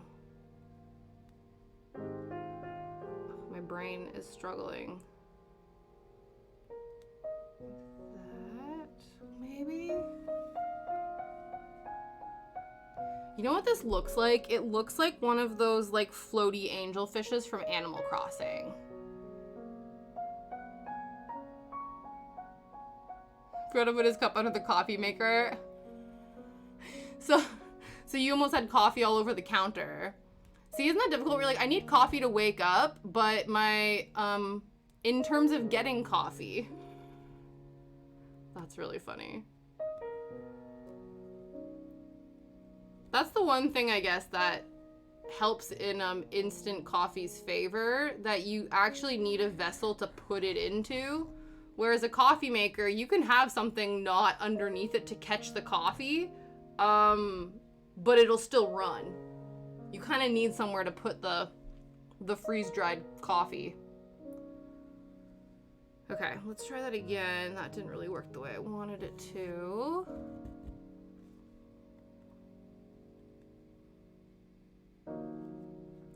But yeah, it's currently looking like one of those angelfish things from Animal Crossing. And I'm not sure if I'm happy with that.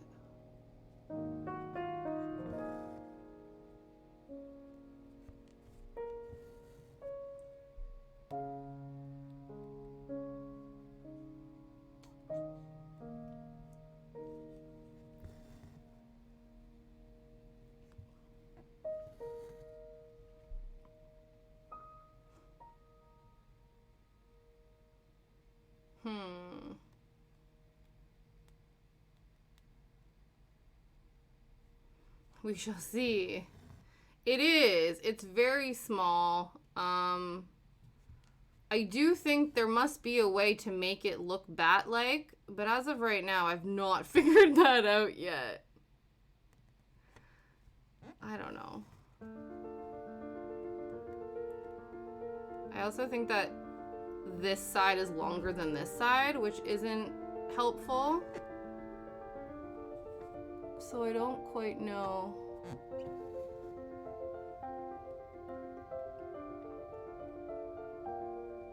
We are gonna fill it in, which might help.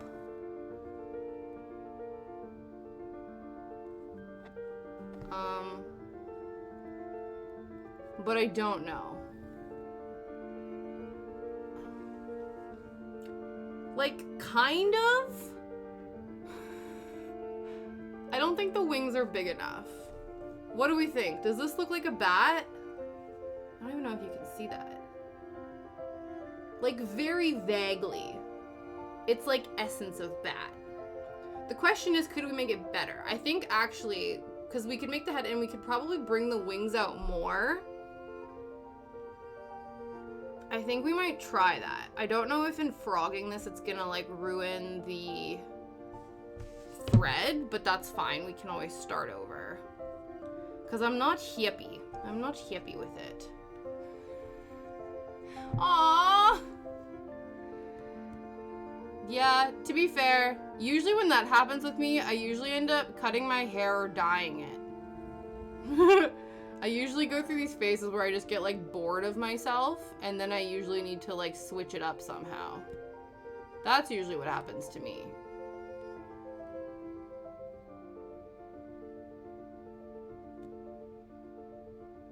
But yes, we're gonna try to frog this.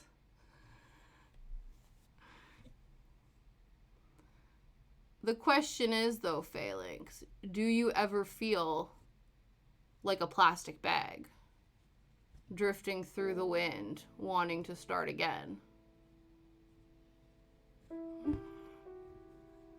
No? You're like, what? Okay, we need to try to frog this and not fray it in the process. Which side is it trying to come out on? This side, maybe?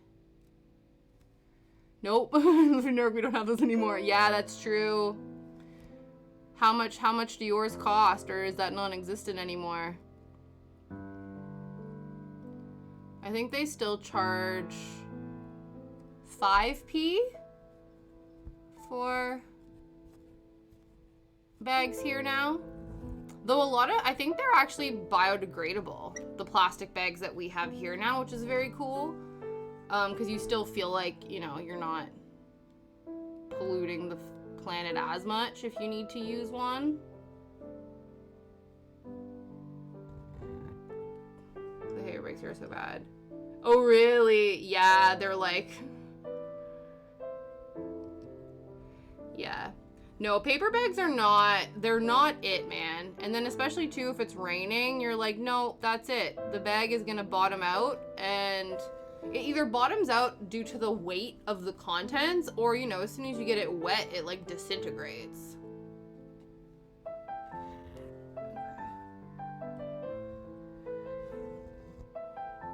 See, I'm happy with the head of the bat-ish. I'm happy with, like, how we're pointing it. I just think the wings need to be a bit bigger. This is gonna be such a pain in the ass to frog, but I do think it'll be worth it in the end. No plastic here anymore. Really? Do they do paper as well then? Because yeah, the co-op here still does plastic ones, but they're biodegradable plastic, so they encourage you to use them to line your like food waste bins. So, I don't know.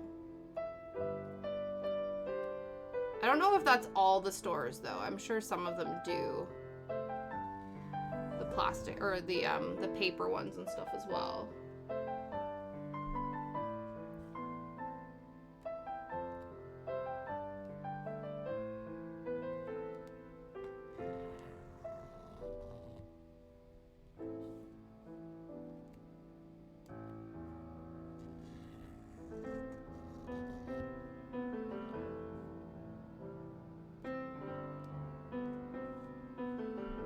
Tried to give customers the terrible paper bags we have just folding them out. Really? Yeah. You're like, you just unfolding them to put stuff in just causes them to fall apart. That's bad. Because there are sturdier papers. You know what I mean? Like, that is a thing. Yeah. Geez, Saul, you know, the audacity. No, no, everything is good. I made a pun yesterday because neither you and Pete have been in here to drop your, you know, your pun-tastic jokes. So I've been trying to pick up the slack, you know. I'm like, we gotta, you know, I just want to make my pun fathers proud. We were talking about Excel Let me say. So here, let me say. So let me see for your approval.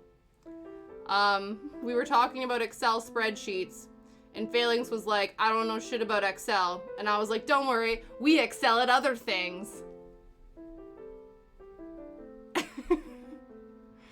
I am, yeah, yeah, trying. I'm trying. I was just trying to fill the void, you know? Right? See, it was a wholesome pun. It was a wholesome pun. We try. We try. But yeah, how are you doing? How are things? How are things? You have those bags that hang off the buggies? Yeah. And then turn into handled bags afterwards. Oh, interesting. They turn them into... That's interesting. I don't know if I know those ones. The Michael Jordan of puns. Who I am or Soul is? I'm assuming you mean Michael Jordan in the sense that, like, he's the GOAT? Or is he not the GOAT? I don't know. I don't know basketball enough. I feel like from a 90s perspective, people think that Michael Jordan is the GOAT, but I think modernly, isn't it everyone saying LeBron is the GOAT? I don't know. I don't watch basketball. I don't know sport ball. Are you winning, kids?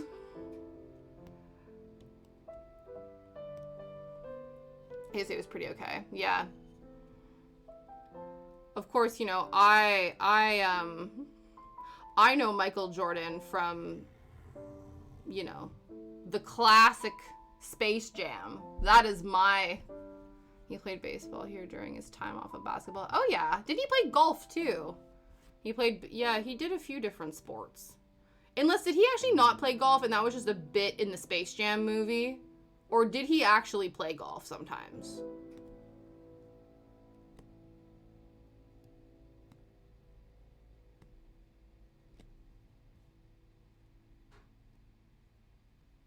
He was at our stadium. Interesting. He was... Really? He was playing baseball in Space Jam, was he? I need to rewatch Space Jam. I was convinced he was golfing. Huh.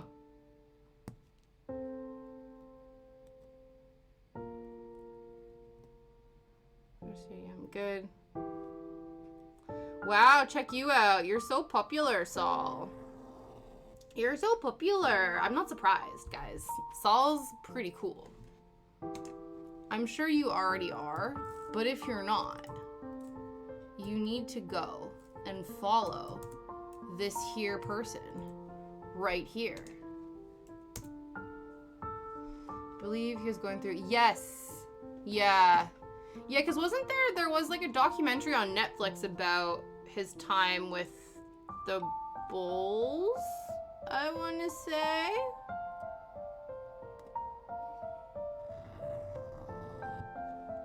No, you're too kind. What's on your schedule for today, Saul? Are you monkeying around some more? Yeah, Saul's pretty cool, guys. Right? He's aight. He's aight. He's aight. He's okay. So we're just frogging our attempt at a bat pendant, and we're gonna try again. We're gonna dust yourself off and try again.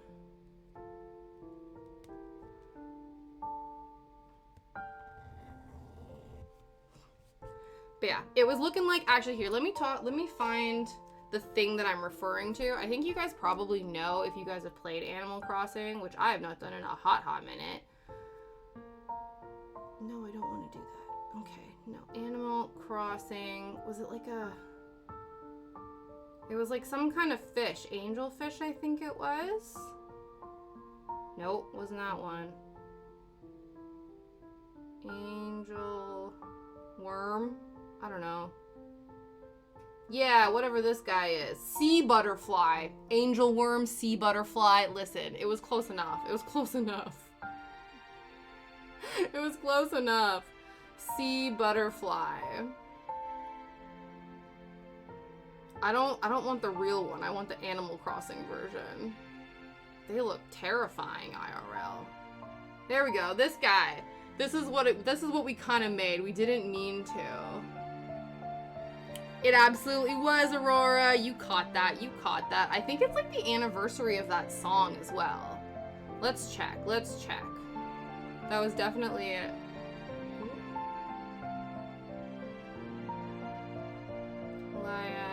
Try again. Yeah, I think I just saw something about it. When was it released? It's been a long time, long time. In the year 2000. Okay, but like the day, you know? Where's the wiki page? Oh, March 21st, 2000. It came out on my birthday. Interesting, interesting. So it'll be the 31st anniversary of the song. Okay, never mind then. I just saw a clip from it recently. I thought maybe it was a celebratory thing, but I think they were just referencing it. But that's interesting to know.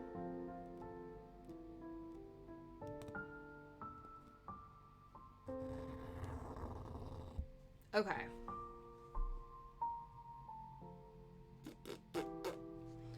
Operation Make Bat Pendant round 2 is in full force. We're gonna go, I guess, you know what it is? I could probably, the only thing is I think this is like erasable marker, and I don't want to draw anything on here before I don't know, like, I'm worried that I won't be able to erase it. I'm monkeying around just a bit more, I'm hanging out here and there with this and that person. Wow. You're being vague, but I know exactly what you're talking about. Now you have me questioning if he was playing golf or baseball in the movie, because we have a ton of golf courses too, and I haven't seen the movie since I was in the 5th grade. Yeah, I don't know. It could be both. I feel like I vaguely remember him playing with his one, like, I don't know what the name of the guy was. And he picked up the flag thingy when you go to stick a hole in one. But then also, at the end, at the penultimate end, it did also feel very baseball-esque to me, so I don't know. But yes, to answer your question, Saul, I am doing A-okay. I'm about 85% in terms of the feeling, the pinnacle of health. We're 85% there. We are done. This is our 90s... headless 90s girl boss. So she's coming along nicely, but now we're attempting to make her bat pendant. And the first attempt we made looked like not a bat. So we're gonna try again. Listened to Harry Styles yesterday, Harry's party. Is he like the Donny Osmond of the 2000s? I think so. I definitely think so. Yeah. People love him. He's a very big deal. And it was in our state. I just Googled it. Man, oh man. This is like the, what is it? Isn't it like the butterfly effect or something? It was baseball though. Interesting. Maybe somebody told you that to make you feel like, you know, it was, like to make it feel like it was important. Like, oh, look, our place is so cool. I bet someone's told you that. And they were winding you up. But yeah, I'm trying to think what the other equivalent.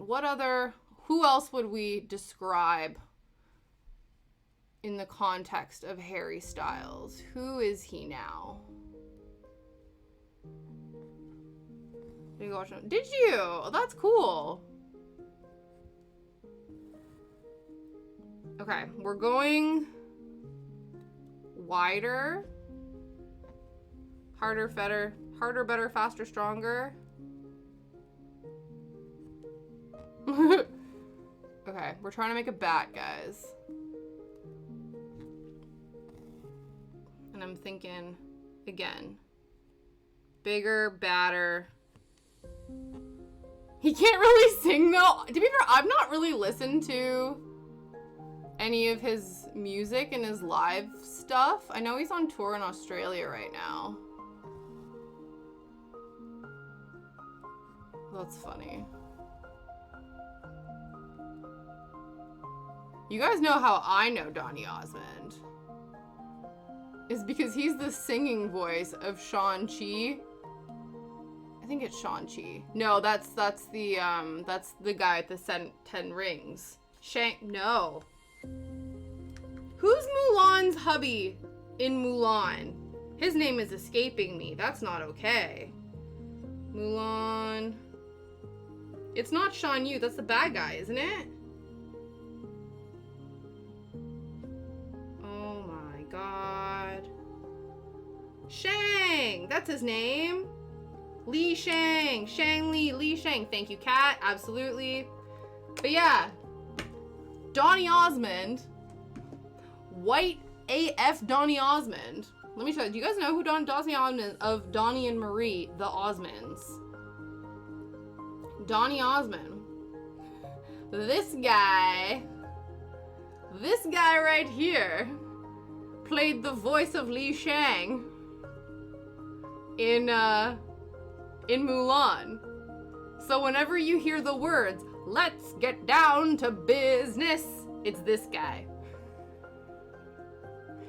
Shout out to my random YouTube ads for getting me confused with like 4 different people every day. Do you just get the like most random recommendations? I find it a bit concerning that some videos I'm getting like gambling ads. And then in other videos I'm getting like Super Soaker ads. So I'm like, do you want me to gamble or do you think I'm a child? Oh, you love that one. Again, I've not listened to any new music in a hot minute. I really, you know, I need to see. My mom is more hip with the youths than I am. Yeah, that's what I find very interesting. Okay, I don't know if that's too swoopy. That's too swoopy. Okay. We're trying to make a bat pendant. She's just gonna have like a massive bat tattoo across her chest. If you have to get me there. Lady killer extraordinaire. We're incredibly depressed with no friends. You're a crypto head. Hey man. You've got layers. Like an onion, like Shrek. Heyo! Hi Chain, how you doing? Thank you. I hope you're having a fabulous Thursday. We are attempting to make a bat pendant on our headless girl boss. We've attempted it once and I wasn't happy with it. So we're trying again. And I'm hoping now that we will get more pleasurable results. That's the goal. I don't know who they think I am, but I assure you I am not. You know what though? It's one of those things like, it's like this double-edged sword, right? Because I feel like, you know, if you don't like subscribe to cookies and you don't, you know, do those things where you make sure you always have like incognito mode on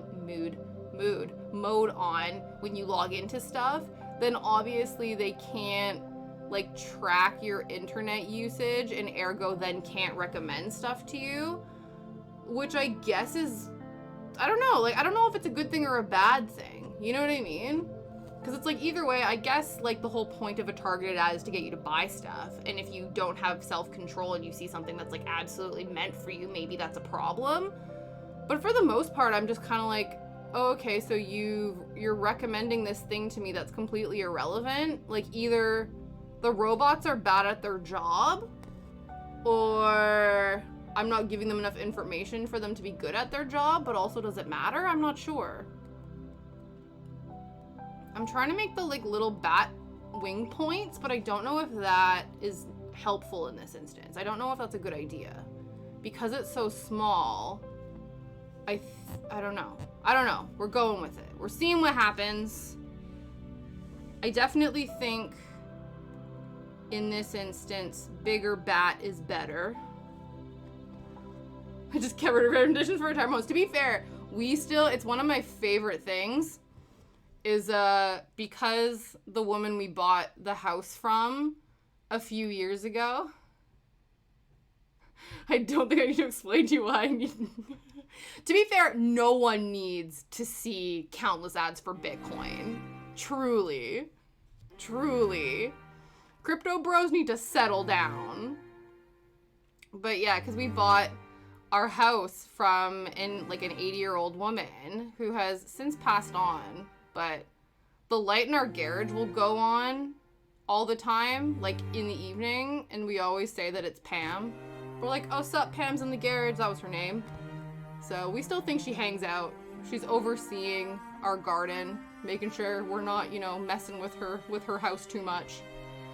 But anyway, so because she was older, we still get a lot of leaflets in our mailbox for retirement homes and for cruises. And I'm like, hey man, why not?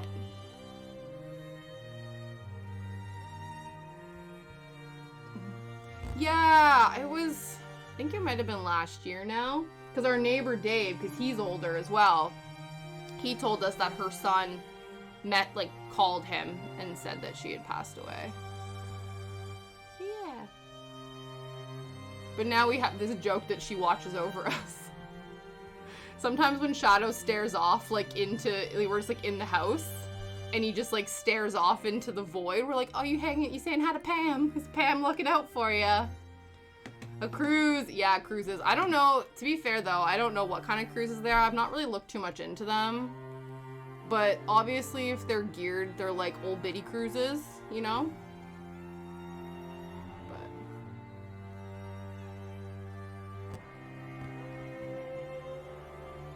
But okay, I'm happy with this. You guys, it's so small. But I am happy with this wing. So now this wing. Now we just have to try to recreate that on the other side. We gotta stitch on through to the other side. And we'll see how that goes. I am expecting mixed results. I guess, because the thing is, because we're coming up from behind, because this one we came around and down. This one we're meant to be coming up, and I think, drawing it not, you know what I mean? I don't know. It seems confusing. I feel like there is potential for it to be a problem.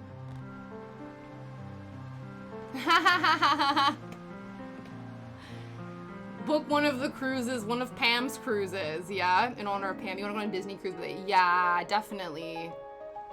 I'm sure they are, but I'm sure they're incredible. At least I hope they are. I think a Disney cruise would be fun.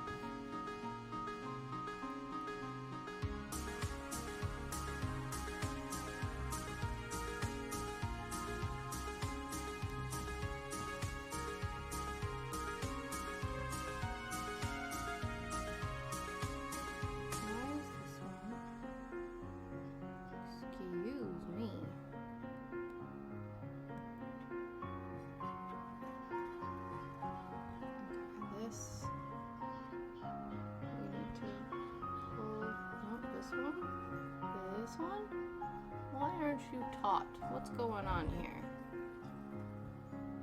What happened? What happened? You are stuck, and I don't know why.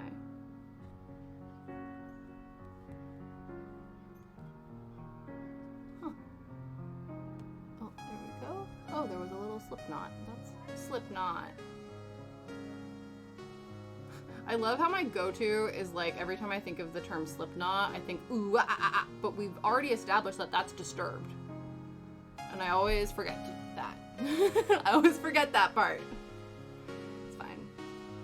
Maybe I should, I just have no slip knot references in the bank.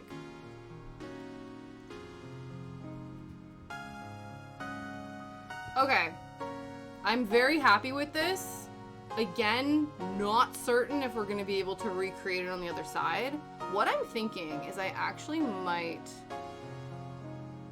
go up. It's when you draw a heart, do some people draw hearts like this? But I would do this, pick up my pencil, and then do this, always starting from the top. So I want to do that on this side. Hi, Kay! I see you lurking around that corner. How you doing? How are things? How's life? I hope you're doing well.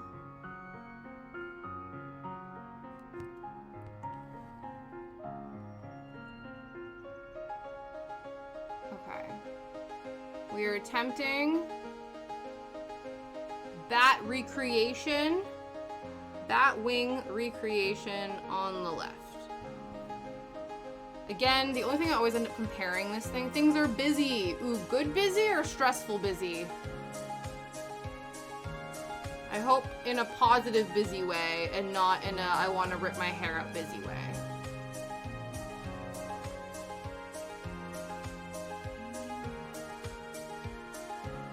But yeah, this again is constantly going to be, it's like doing winged eyeliner, guys. I'm making bat wings as like winged eyeliner where you're constantly, you know, it's like eyebrow filling, you know, it never just, the sides are never quite the angle you want them to be.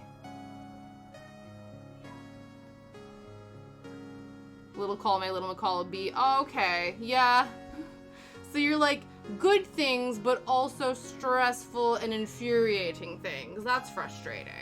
Is there an end in sight for the busyness? Like, is there going to be a decrease in busy on the horizon? Or is there sort of no end in sight to the busy chaos? You know what I mean? Because it helps to see the light at the end of the stress tunnel, but if you can't see it, then I don't know. Yeah, I don't get frustrated at work, I just turn into a little kid. In what way? In what way, Phalanx? Is it just like, you just feel like you're a child pretending to be an adult? You're like, bleep, bloop, bloop, bloop, bloop. This is how an adult does things, you know? Like when I used to play house with my friends and I'd pretend I'd be a receptionist and I'd be typing on like an unplugged keyboard thinking I was like such a little professional, you know? Not knowing making words, just like slapping the keyboard being like, this is how adults do things. Tomorrow should be less busy. That's good. Well, knock on wood that it is less busy for you tomorrow. Today is more just minor annoyances than horrible stress. Yeah. That's annoying though, because I feel like minor annoyances are okay if they don't slowly accumulate. Like 2 minor annoyances, fine. If you have 5 minor annoyances, that is adding up to 1 major annoyance, which can totally ruin your day. So I feel you in the struggle. Long short, I suffer from severe unmedicated ADHD, so about 3 hours into my shift, I'm basically started to oh yeah. Yeah. No, definitely. We have, you are among fellow neurospicy friends. So I think you have there's lots of people in the chat who I think can relate to your struggles, Phalanx. I started taking Sammy for my ADHD and helps a lot. Yeah, is that the one? Oh, I don't want to out you, Kat, but the other day, Kat forgot to take something and then she came in hot to chat. She was like, I am wired. It was all right though. Though I do know that you were very stressed out and frustrated by your inability to focus. But you were buzzing the other day.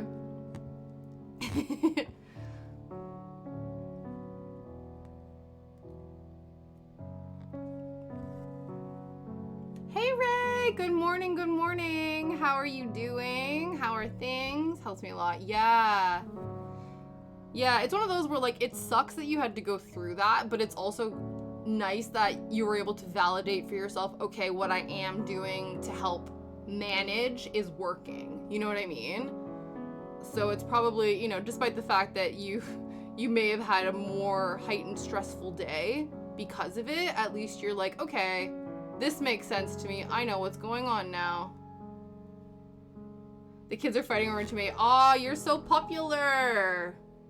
Who's gonna win? The 2-legged one or the 4-legged fluffy one? Okay.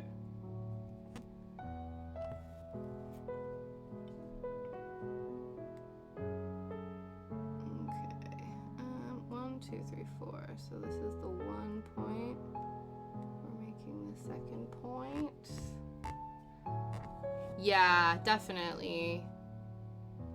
But I think especially too when like medications and like different like coping mechanisms and things like that cost money and you're not entirely sure if it's working, it can be really hard to like you said, to justify it. You're like, this is, I don't know if this is working and it's like eating a hole in my pocket.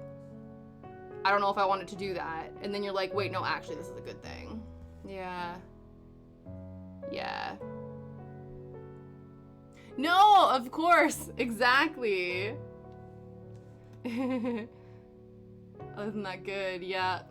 Well, yeah, exactly. You can't type, Ray. You're busy getting love and adoration by your children. They all want a piece of mom. 1, 2, 3. Okay, 1, 2, 3. Is that it? Have we done it? I think we have. I think we've successfully batted. Batted? I don't know. Save me. Yeah. Press his teleportation button. Sits the 4-legged and the 2-legged one down with a snack and a pat on the head. Leave mommy alone. She needs to breathe. Okay, it was going real well until this one is now, the point is a lot higher than the other one. So we're just gonna fix that real quick. So other than that though, the wings turned out excellent. It's just this tail at the end, this point didn't go up as high. And so now that is a little bit crooked. And it's not the hugest thing, but I am noticing and it's bothering me. So we're gonna fix it. That's what's up.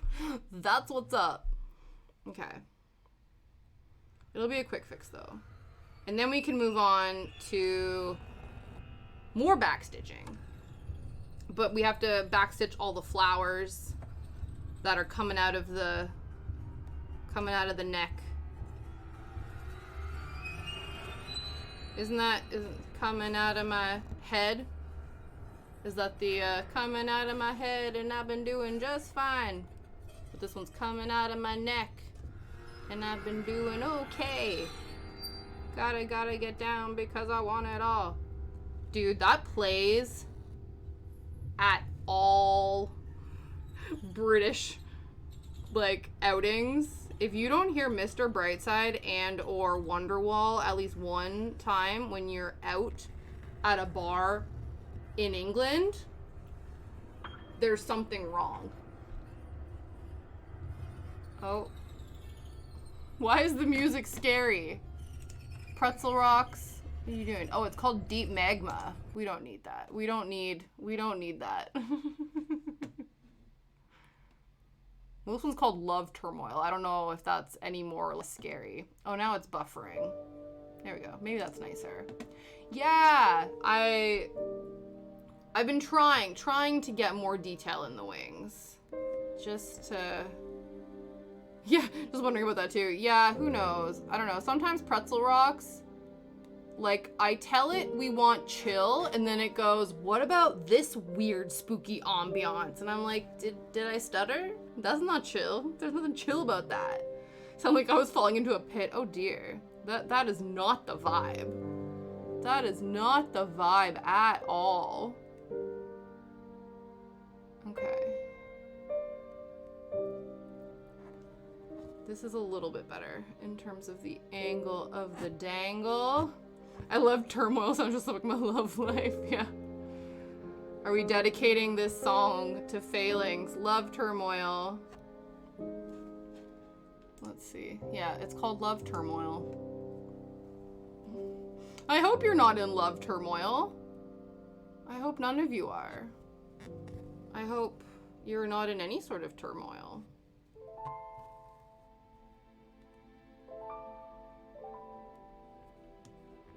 Okay.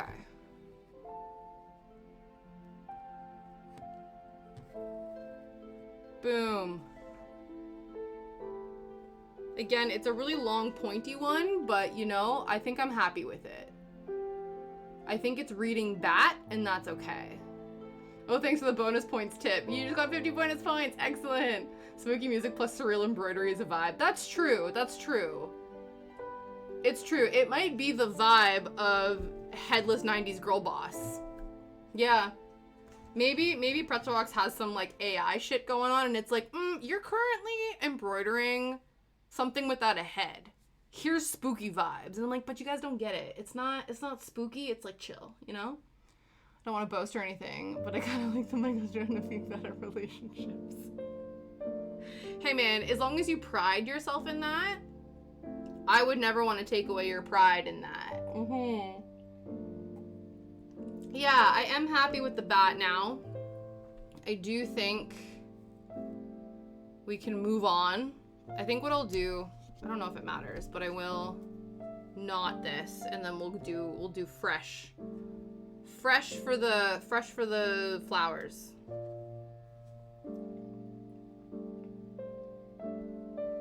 Flower fresh. Hey, one of us has to be bad at it. Yeah. Again, though, is it that you're bad at it, or, you know, the people just haven't been right for you, you know? Sometimes there's a reason things are bad, because they're waiting, you know, things, isn't it, there's a saying, isn't it, like, things fall apart so that better things can come together, or something like that. I don't know. Something like that.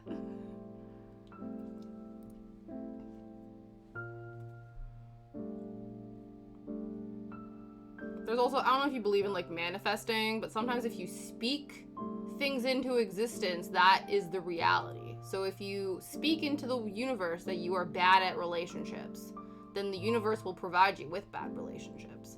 But if you speak into the universe, I am a hot piece of ass and anyone would be lucky to get with me, the universe might provide, you know? Who knows? Who knows?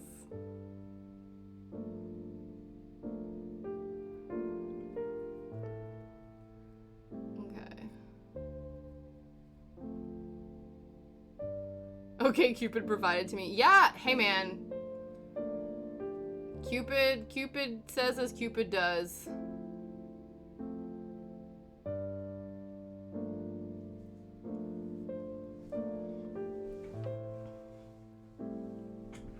I kind of have the emotional... The emotional flexibility of a brick wall. That is a sentence, Phalanx. I like that. Emotional flexibility. Yeah. I guess when it comes to that though, like I think there's like an ebb and flow, isn't there? Like if you're emotionally inflexible, maybe you need somebody who's overly flexible to complement your inflexibility. I don't know. I'm like, I don't know anything about nothing. I don't know. Okay. What I do know is that we're moving on to the fleur portion.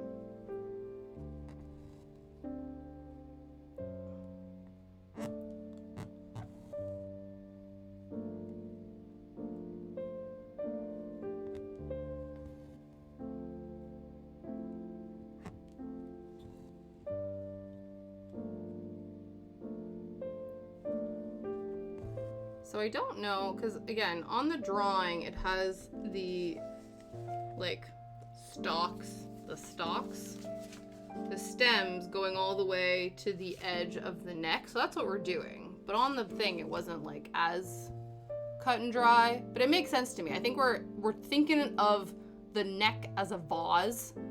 And so what I'm thinking is that then, yeah, the stem would go all the way into the neck. I'm hoping. I'm thinking. That's what I'm thinking. Okay.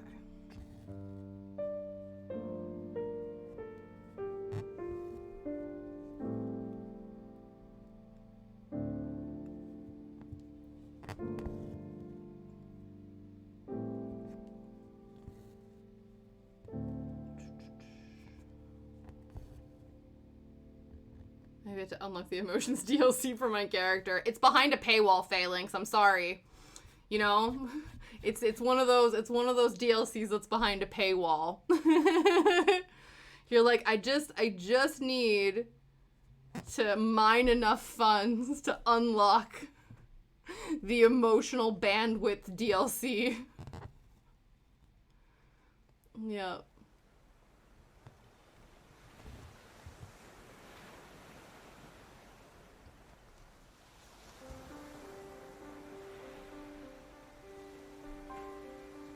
Okay, so I think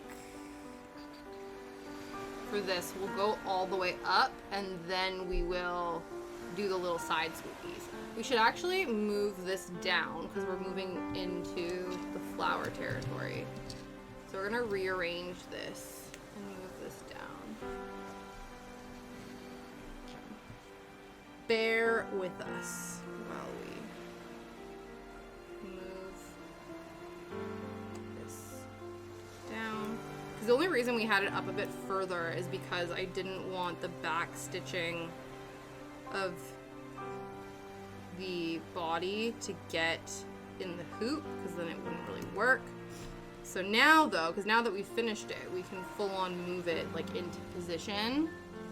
Man, why'd I have to give, yeah, honestly. Damn. We're gonna have to call up the devs and be like, excuse me. Why is emotions for the phalanx? Why is the DLC behind a paywall? And they'll be like, we just want your money.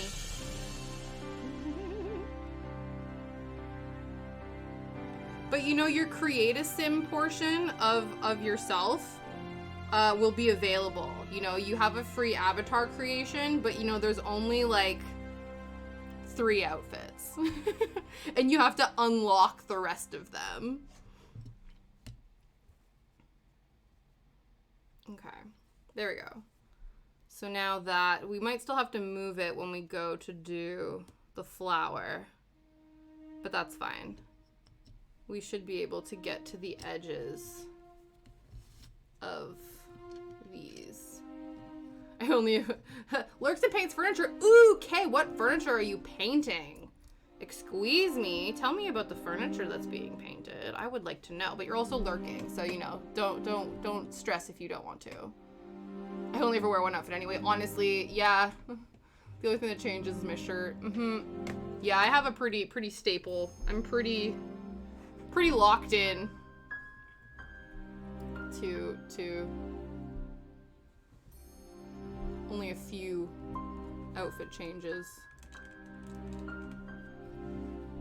I literally dress in one color. Hey man, that makes life simple. Isn't that one of the things that they say? Like, isn't it like Steve Jobs or like all the other billionaires and stuff like that end up wearing like the same thing every day because then they don't have to think about it and they can use their brain for, you know, billionaire tech startups and not thinking about what they're gonna wear. End table picked up off the curb. Ooh, very cool. My hair impressed him with my clothes. Yeah. That's how I feel. All blue or all gray. That's cool. I like that. I like that. I like the all body coordination. Did Obama do the same thing? Yeah, exactly. You are the same thing, so your brain isn't occupied by that. Ew.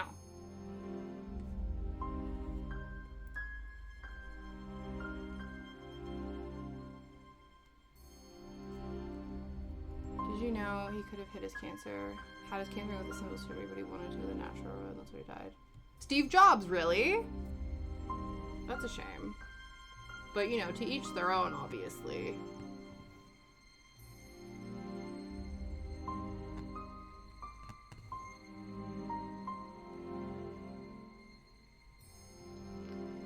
That's interesting, though.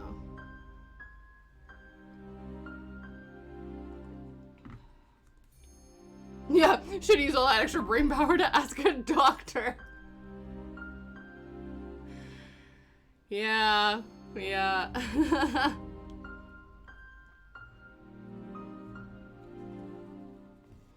I know we have like, well, I don't know. I wonder if it's died down, but, well, I don't know. Because like Movember is still a thing. It's not as big because we had like an NDP party member named Jack Layton who famously passed away from prostate cancer.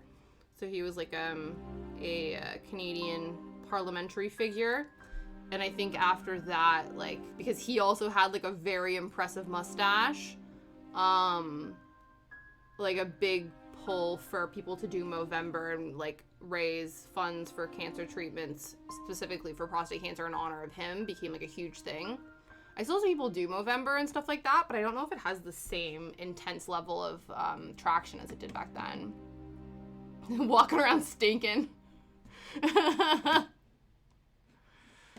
Yeah, there's a variant, like there's a variety of there's natural and then there's like too natural, you know what I mean? Though I'm sure some people, like if they're showering all the time, I don't know, maybe he was like a germaphobe and showered multiple times a day and then didn't want, I don't know, man. People have quirks.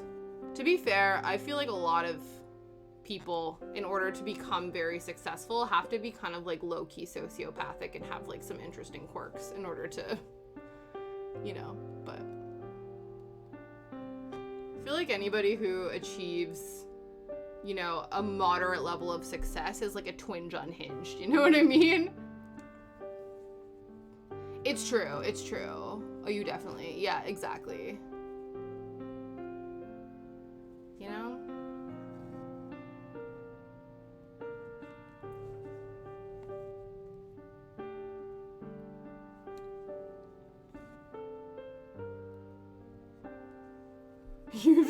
Oh, gee, yeah. Yeah, Zuckerberg's been replaced by a robot.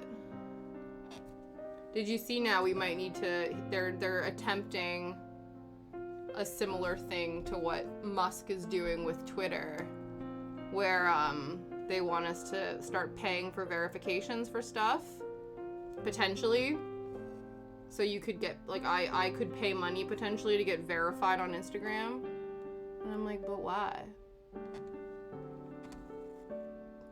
I like being on the subway with someone's, yeah, no. Nope. Don't miss. I don't miss sardine can travel. I have to do it every once in a while when I go into London, but I feel like even when I go into London, I try my best to avoid the tubes, the subways. Nope. On a plane? Stinky plane buddies? No.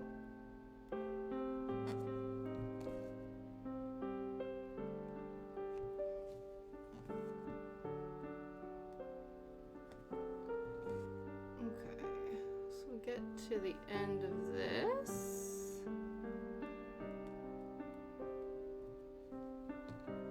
The girls behind us were talking about it, and I was just trying to suffocate. Oh no!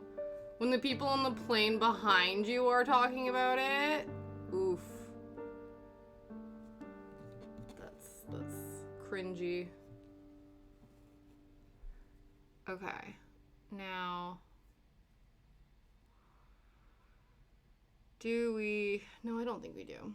I was like, oh, do we cut and move down? But I think we just move down. So gross, nightmare. Yeah.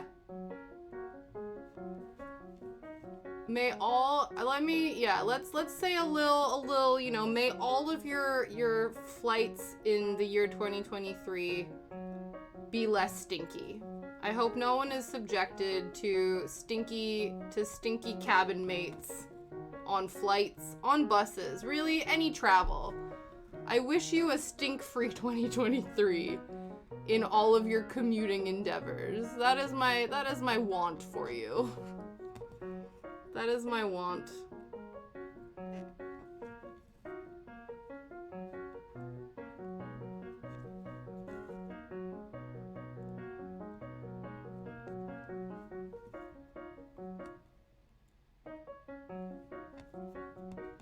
I hope it is stink-free. Yeah, exactly.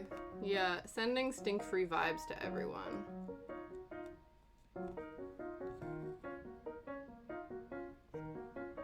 Let's hope, exactly.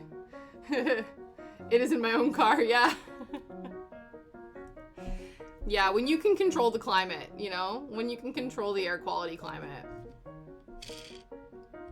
Though, I guess it's different, like, not being funny, but, I've talked about how I have gastrointestinal issues, and sometimes you can try not to stink up a joint, but your body has other plans. So, at least, you just hope that people who know that they have bodily limitations do their best to keep that to themselves,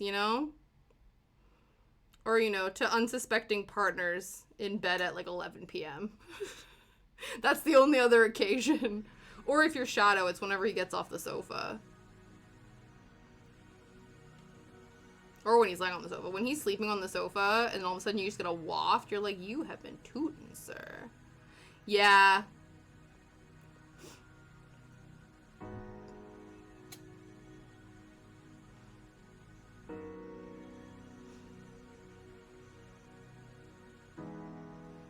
Okay, we're just making sure these edges are done. Sometimes you can't help it, you know? We try our best, but our gastrointestinal tract fails us sometimes.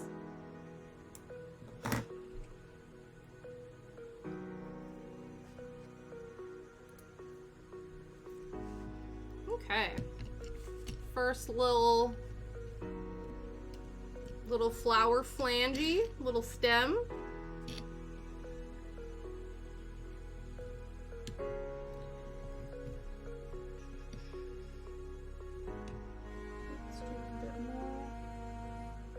Finish the tea.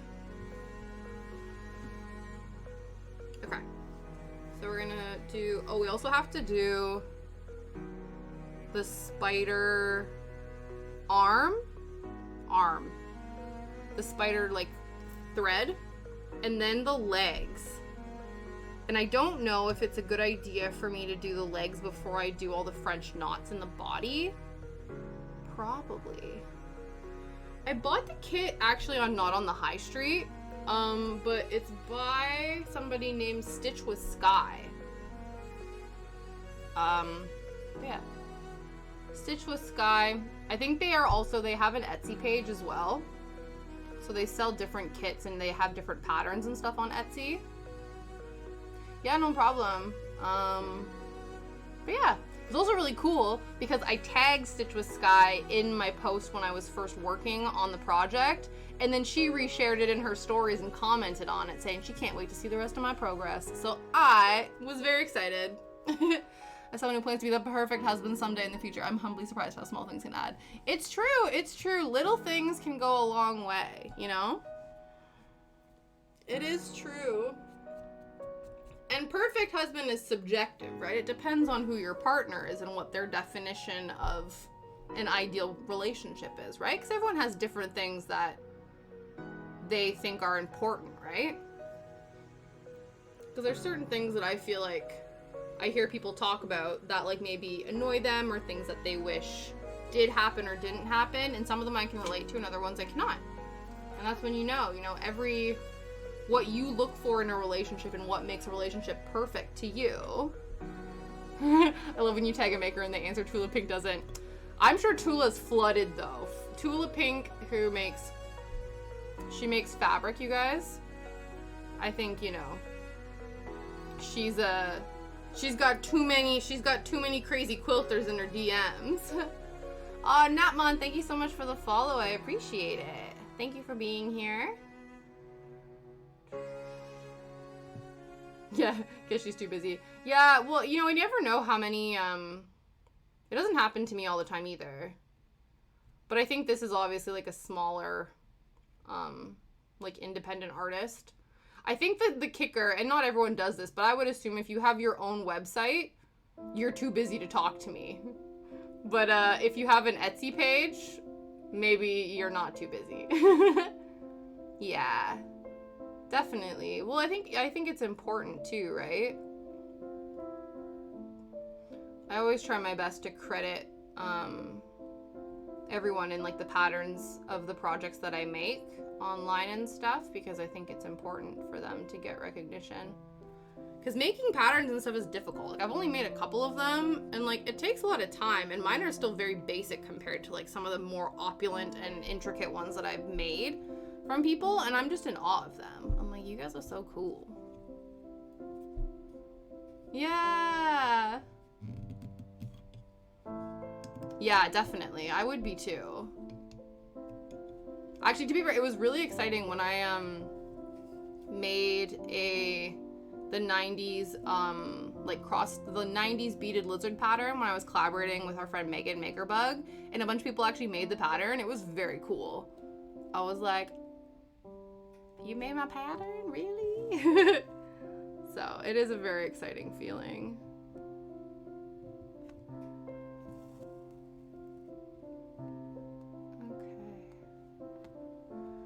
doing for time? Not too bad, not too bad. I did say that the plan was to be finish doing all the back stitching. We finished all the back stitching of the girl. Yeah. Yeah, you did it too, Aurora. Yeah, I know, and I appreciated that. I appreciated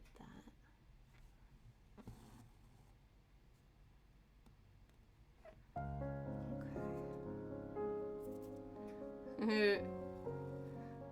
Like getting 200 rollers on Twitch. Yeah. You know what? Honestly, that was exciting too. It was. We're at 266 now, and I think it might be, you know, we'll see, because it is almost March. And I don't know if it'll happen, but I think it would be cool, because we got to 200 by the end of March. I think it would be cool to get to 300 by the end of March, because that would be my birth month, you know? So yeah, for my birthday, guys, if you would like, if you could follow, that would be cool. Oh yeah, I gotta go. I left hubby at work. Oh no! Go pick him up. Go pick up the hubby. He's like, hello. Oh, that's so funny, Aurora. It's all good. Tell him you had more important things to do. You were too busy hanging out with me. He will understand. He will understand.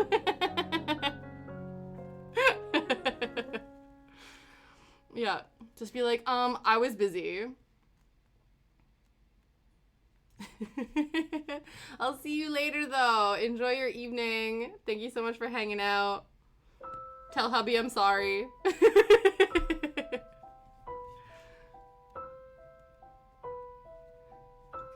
Okay.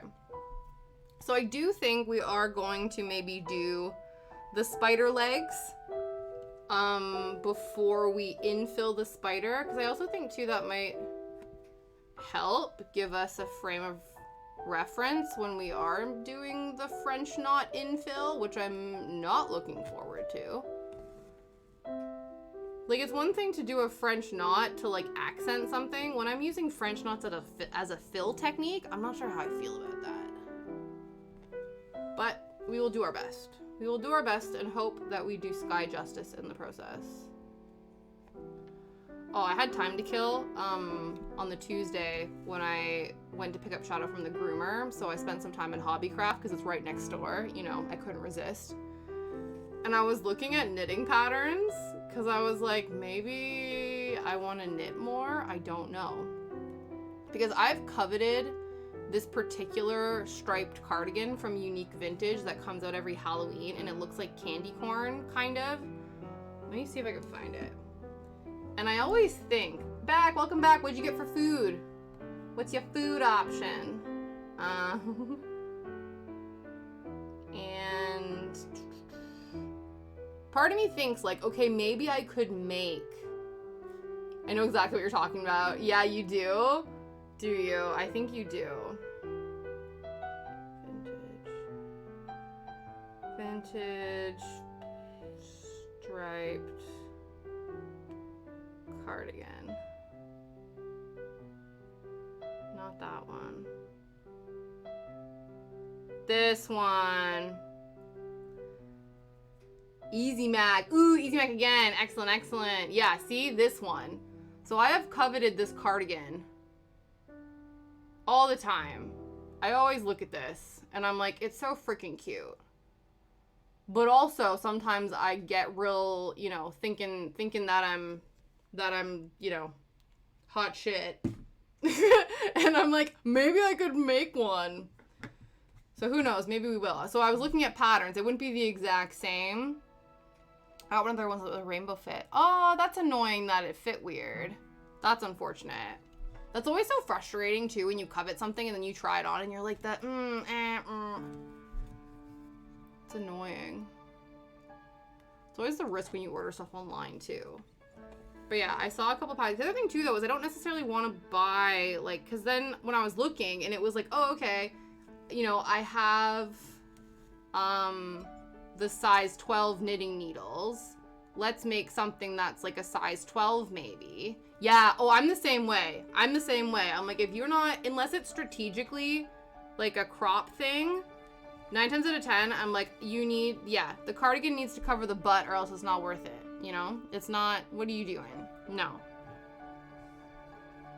Though I think I showed you guys the mushroom forager cardigan that I was obsessed with. I am getting one, but I did get the cropped version, but it's like a strategic design choice on my part. Because I have a lot of longer cardigans, because again, I'm also team cover the butt at all times. Because I'm also wearing leggings all the time, and I also have this weird thing where I don't like leggings as pants. And what I mean by that is that I always want my butt to be covered while I'm wearing leggings as pants, if that makes sense. Every once in a while, I think, like, fuck it, why am I so, like, in my own head about it? But it's still a thing that I don't like. Yeah. Honestly. See, I told you, Kat, we're actually the same person. Guys, if you don't know, Kat and I are clones. Every once in a while, we will be on such a same wavelength that it is actually scary. But we love it. I wouldn't change it for a thing.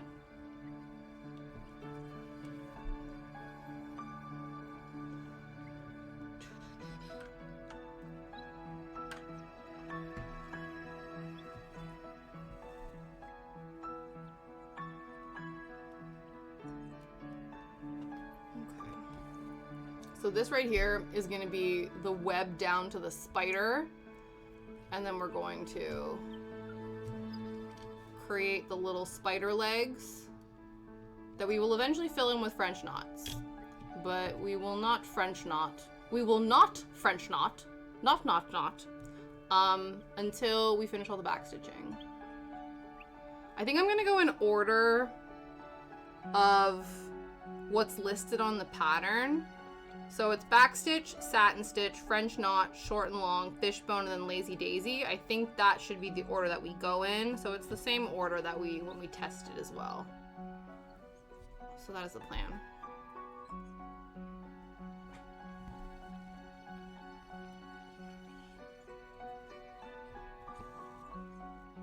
I'm just gonna be conscious because I've done this before where I accidentally there's extra hangage?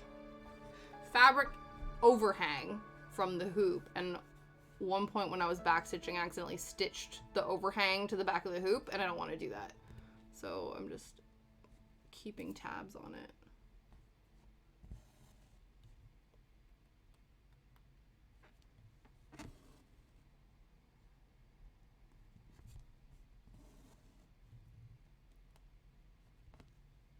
There's actually a spider that's been living. We have this in our downstairs bathroom, we have this little shelf that's beside the sink, and every once in a while, I don't know how, it just caught my eye, but under the shelf there's just a little spider chilling there, and me and him just look at each other, and I'm like, sup dude, you're still there? And he's like, yeah. And I'm like, cool, carry on. Do your thing. But yeah, so I don't know if he's still there, but every once in a while, every time I go down there I check, and so far for the last few days he's just been chilling.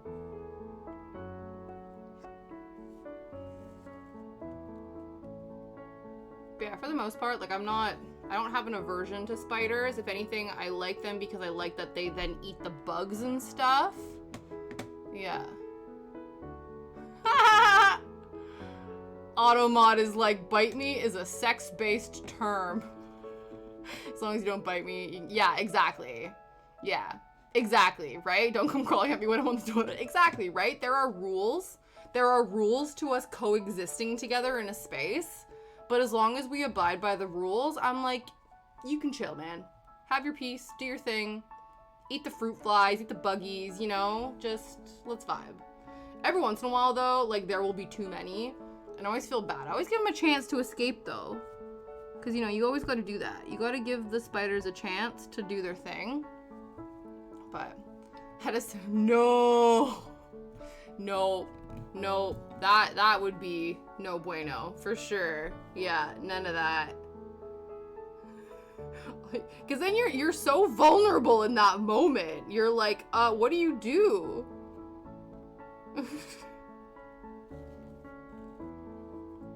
I'm like, you are at your most vulnerable, and the centipede is like, yo, what's up? And you're like, no. Excuse me, absolutely not. Unacceptable. Yeah, you always gotta be worried about those at outhouses. Like when you go camping and you gotta worry about the outhouse. Because, you know, you...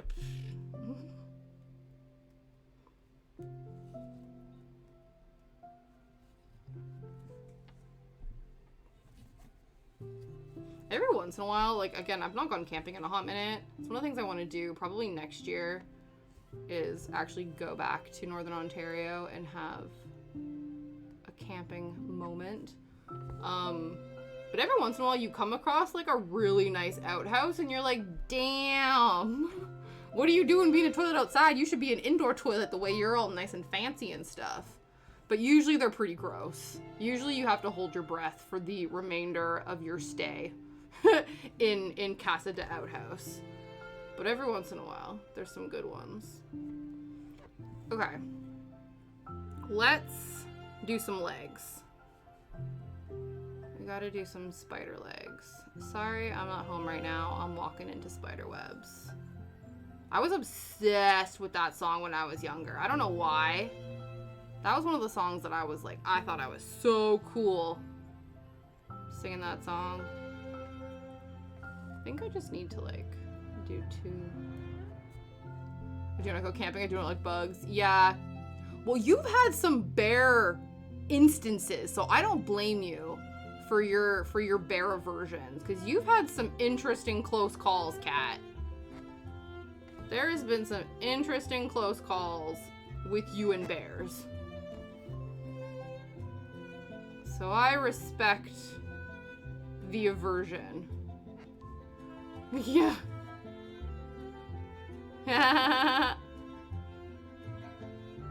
Exactly. And it's all your fault. I gotta screen my phone calls. I love how back in the day that was, do you guys remember when caller ID like became a huge thing?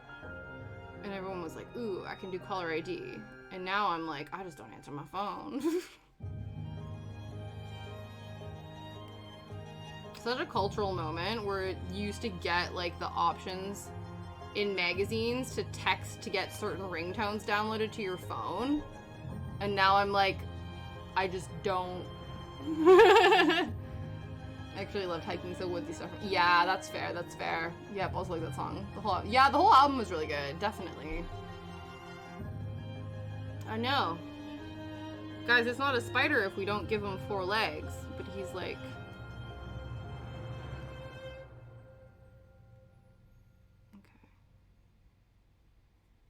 Okay.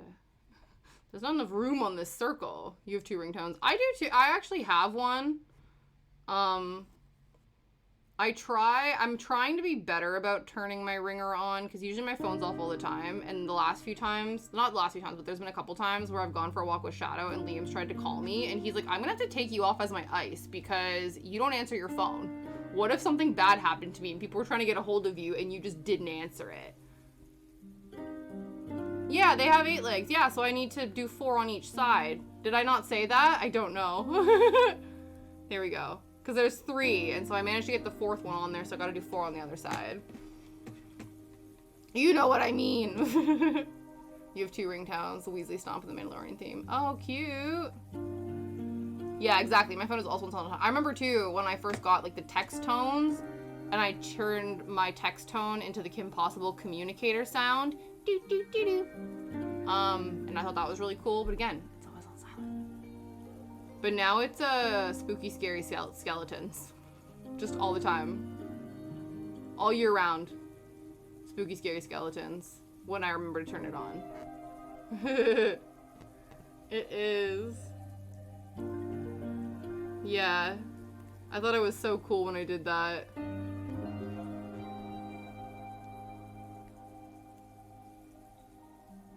The only thing though, I guess I could change it, but of course a lot of times here now, everybody uses WhatsApp.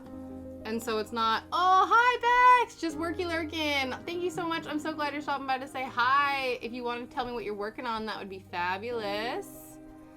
We are back stitching. We are making a oh yeah, look at that. We're making teeny tiny spider legs. Teeny tiny spider.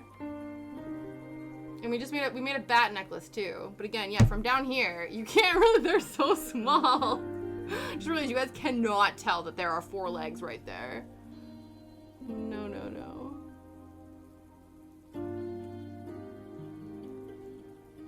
But yeah, because I guess, I don't know if you can go into WhatsApp and change the tones, but obviously because WhatsApp is a different application, it has its own like ringtones and stuff like that. So because I wasn't like using text tones anymore, it didn't even really make sense for it to be that. A million things. Crocheting a scarf, finishing a hat portrait, starting some wood slice paintings. Dang! Any and all the things. That's amazing. I love that. I'm like, do you have 6 arms, Bex? That's a lot. That's a lot of crafting. That's amazing though. Always be crafting. Always on the go. The other one I had for a while was the Orphan Black theme song. But yeah, now it's spooky, scary skeletons. Do you remember too, not only, because I remember my friend had We Are Never Ever Getting Back Together as her ringtone, but it was like an 8-bit version of that. Because that was the other thing too. There was a time, obviously, when you couldn't have like real songs as your ringtones. They would be 8-bit ones. You need 6 arms. Yeah, truly. I think most of us do, to be honest. Most crafters could benefit from an extra pair of arms, I think. I think so.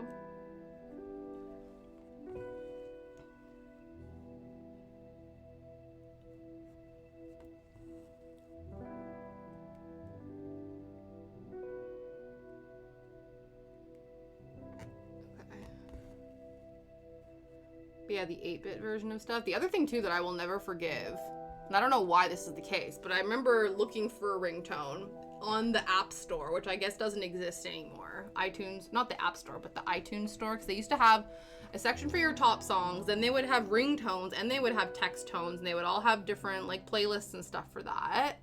You just finished your project, check mark, check, check, check. Look at that, successful work lurk. Successful work lurk. That was awesome. What were you doing? Were you stitching binding? I think that's what you said you were going to be doing. You were working on binding for your quilt, right?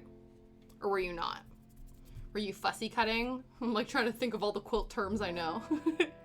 Okay, we got 6, it's not 8, 6, 8 little legs. 8 little legs. They're so tiny.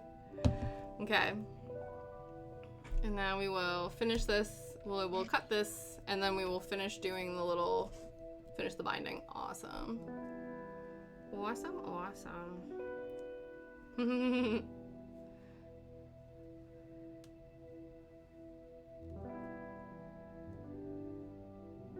Just need a label, yeah. I have to work on my quilt when I guess, yeah! Oh, you have anything cut, you just need to slap it together. I love it. We love the spider legs. Yeah, they turned out real cute, didn't they, Chain? They're pretty freaking adorbs.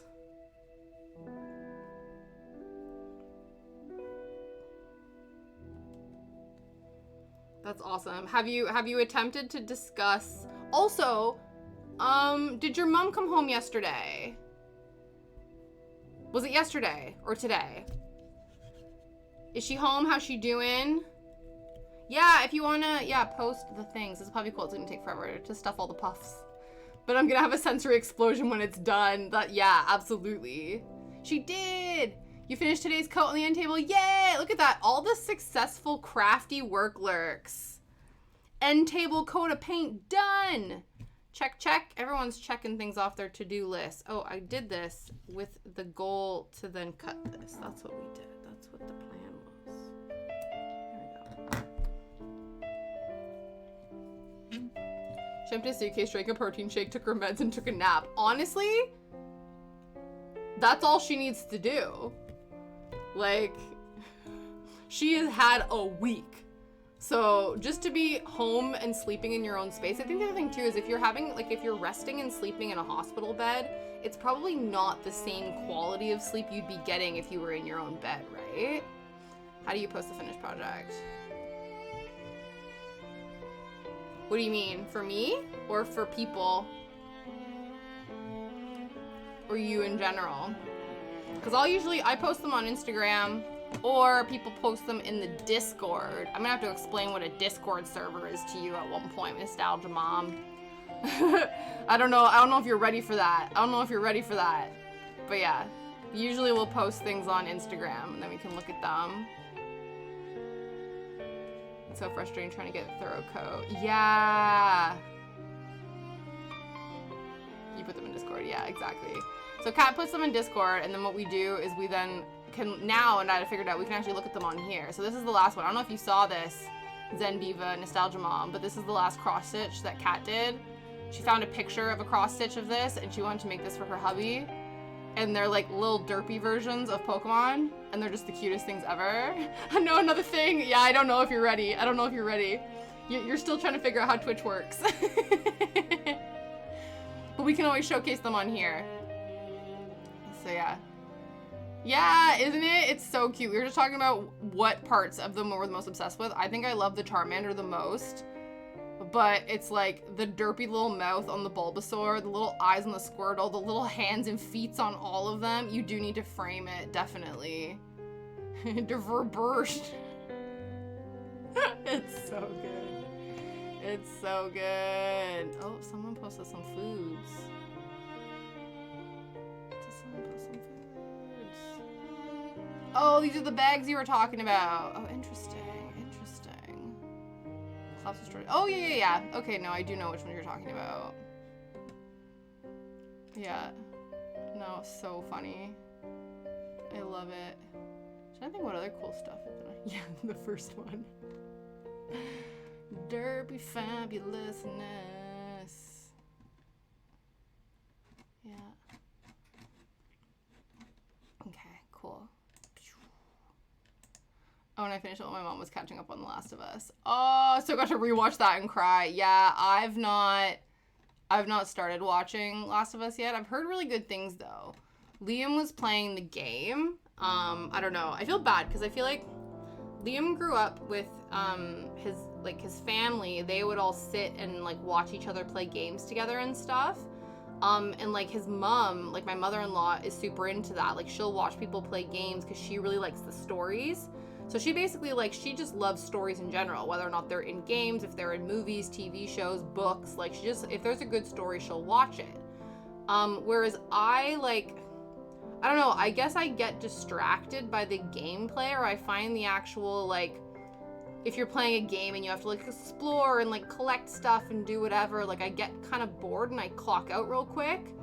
Which I feel bad though, because I feel like one of the things that like Liam enjoys about playing those sort of story-based games is like having someone to like sit and watch and chat and like help them play and do these sorts of things. And so I said, I'm like, oh, because we were trying to like play The Last of Us, and you know, again, we haven't sat and played it for a while, so lost the plot and stuff. And I'm like, I think I would probably like The Last of Us because it's just all of the cutscenes put together without the gameplay in between. You know, like, it's something I probably would enjoy, but yeah, I don't know. It takes a lot. It's like very specific games that I would like actually sit and watch. And again, it's very few and far between. And also it's like the cutscenes, but if you're spending all this time just like walking around and stuff, I don't know. I'm just not interested and I feel bad, but it's really good. Yeah. I've seen a lot of really good feedback and reviews and stuff about it, and that it's a real like gut punch to the heart. So I'm expecting if I do. But yeah. I think the other thing too though, because are the episodes an hour long each? Because that's always the problem in the in the evening when you sit down to watch something. It sounds really dumb, but it's like I would rather watch 3 episodes of Bob's Burgers than one long episode of a like TV show that's an hour long. And we're trying to figure out why that is, because it's like, you know, if by the time we watch 3 episodes of Bob's Burgers, we can finally finish, like we could watch an episode. But I think with that, it's like you watch an hour episode and there's like a cliffhanger and you want to watch the next one, but you're like, it's already 11 o'clock, I gotta go to bed. Whereas with like an animated show, like, you know, like Bob's Burgers or cartoons, it's like there is an overarching story, but there's conclusions after each episode, so you feel like satiated in terms of your watching. I don't know, it's complicated. Was it really? I didn't realize Last of Us was filmed in Edmonton. That's really cool. Gotta get those tax deductions. That's what people do. If they film things in Canada, a lot of times, a lot of your favorite shows that are meant to take place like in New York and stuff are filmed in Vancouver usually, or Toronto. Because Canada gives those sweet, sweet tax breaks. And it's usually cheaper to film those things in Canada than in the States. Helps episode feel really short. Oh, interesting. Yeah, probably. Definitely. Yeah, we will get around to it.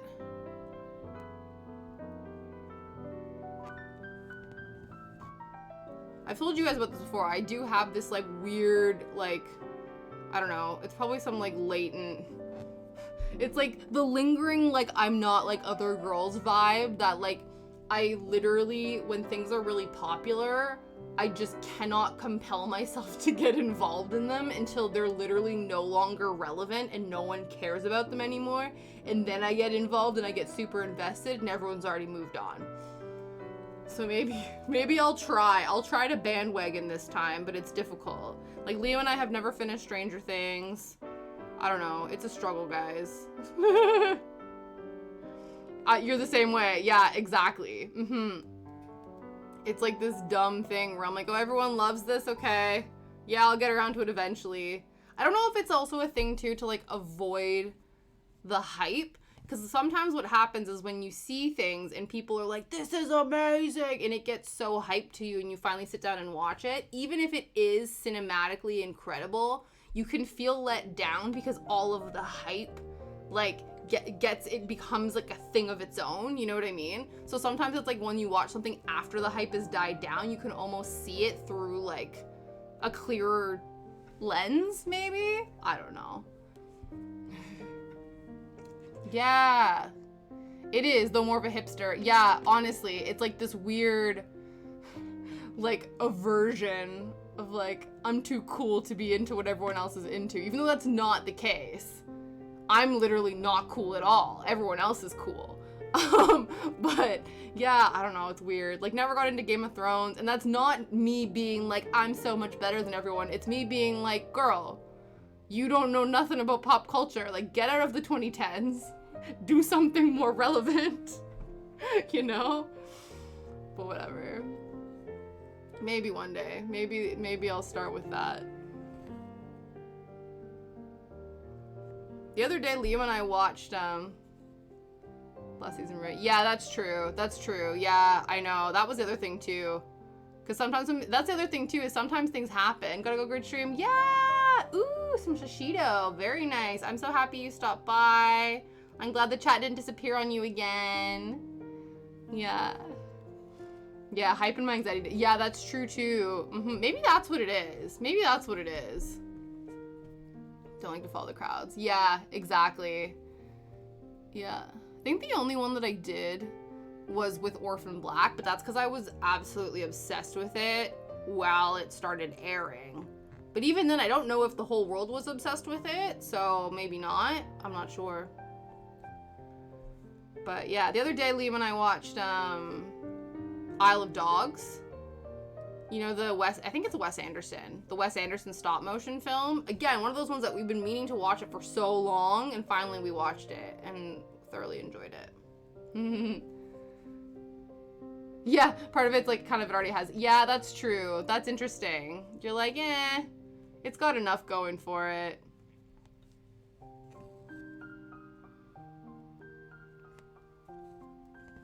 Yeah, I don't know. It's interesting. Why are we like this? Why are we like this?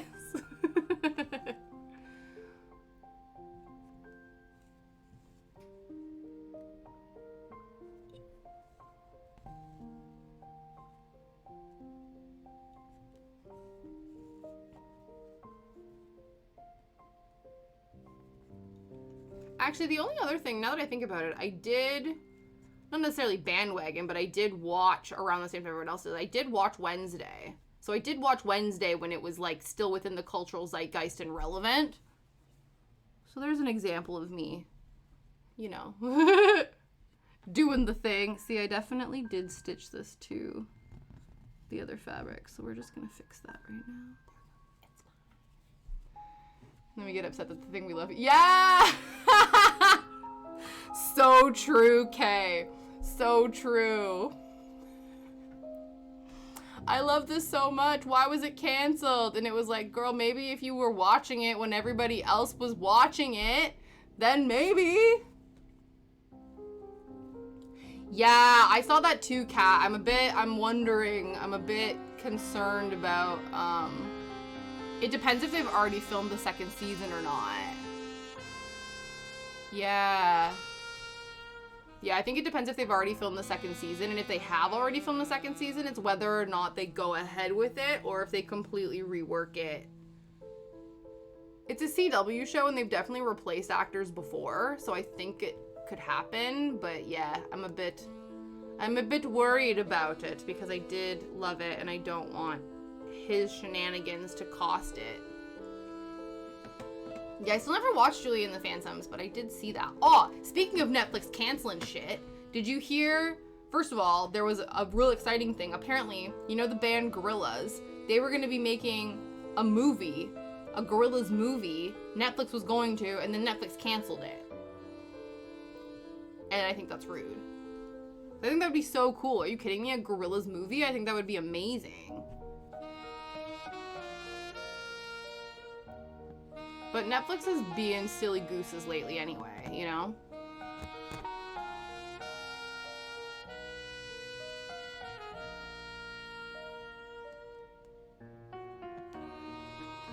Yeah.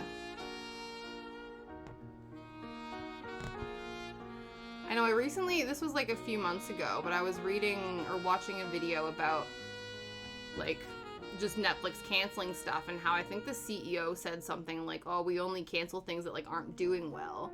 But then also, I think somebody, like the person who was like talking and like deep diving this was then going through and finding all these Netflix originals, and it's like, you've done literally nothing to promote these Netflix originals, but they're obviously like top tier high budget films because they star big name actors, but you're canceling like stuff like that. It was very strange. Well, this Kevin, why did it close? It closed 2 years ago. Oh. Honestly, Kay, that's how I felt when yeah, exactly. I'm like, this was so cute. What happened to it? And it's like, no one's been there. And you're like, oh, whoops. Yeah. I think in terms of like casts and stuff too, though, unfortunately, like there is, at least for me, like, well, first of all, I wasn't hanging out in casts to begin with, really. But then obviously, like, post-pandemic, I don't just, like, go and hang out in cafes. Also, too, having a dog. Like, I guess that there are, like, dog-friendly cafes and things like that, but I think Shadow would have no patience for me being like, why don't we go hang out at a cafe for a couple hours? And he's like, but I could also just hang out on the sofa for 2 hours. I think he would prefer that, to be honest.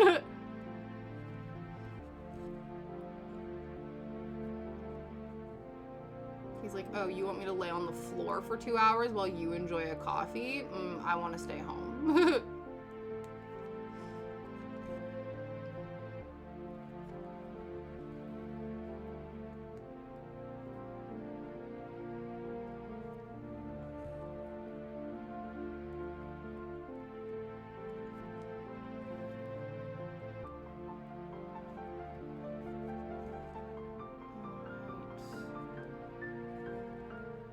Cool. So we finished the first stem.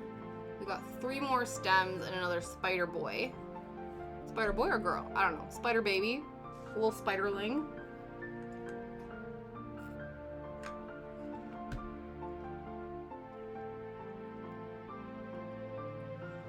So let's flip this over.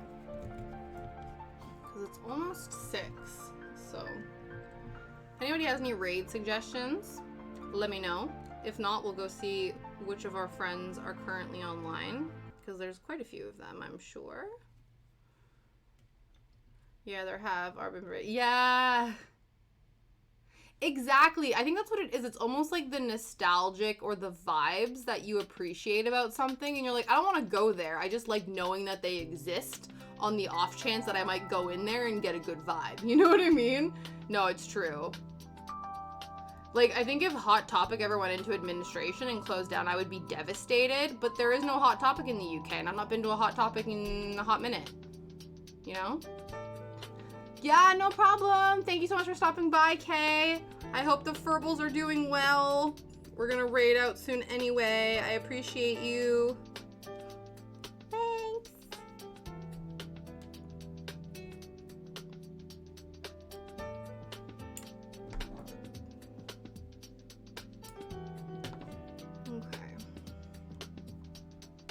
Okay. Alrighty then. So, here is the current progress. It's looking pretty ding dang cute. I'm happy with our bat. I'm happy with our little spider legs. Just the teeny tiniest little spider and bat friend. But yeah, it's gonna be really interesting when we actually like fill some of this stuff in. Like this, I think will be it'll be fine. But like these little tiny ones are gonna be interesting for sure. All right, let's go see who is online. Who have we not rated in a hot minute? Yeah, I'm quite pleased with it. I am quite pleased with it.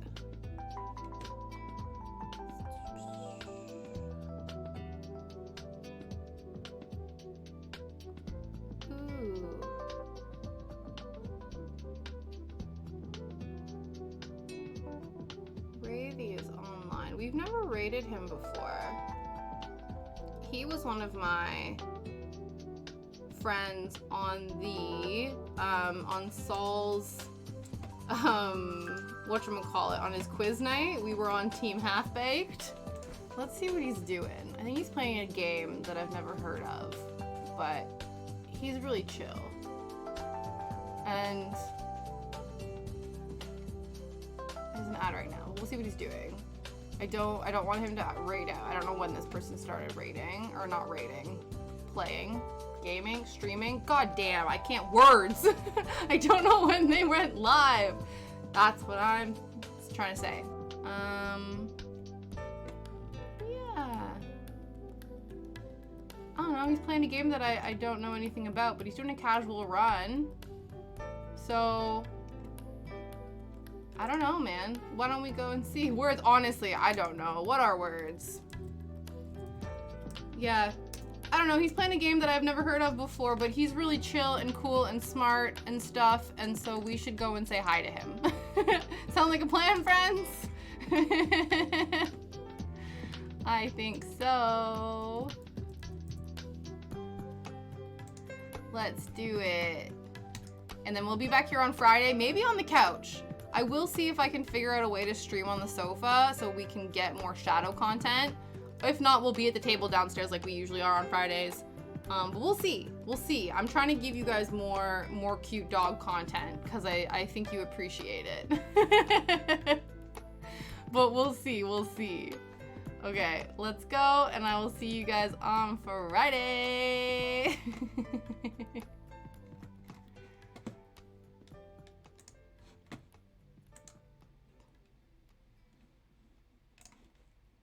Tash, how you doing, Tash? Thanks for the raid. Welcome in. Just playing a little bit of Neo. For like a second, I just couldn't read. Give me a second. Gotta deal with this Yoki real quick. If I had stamina.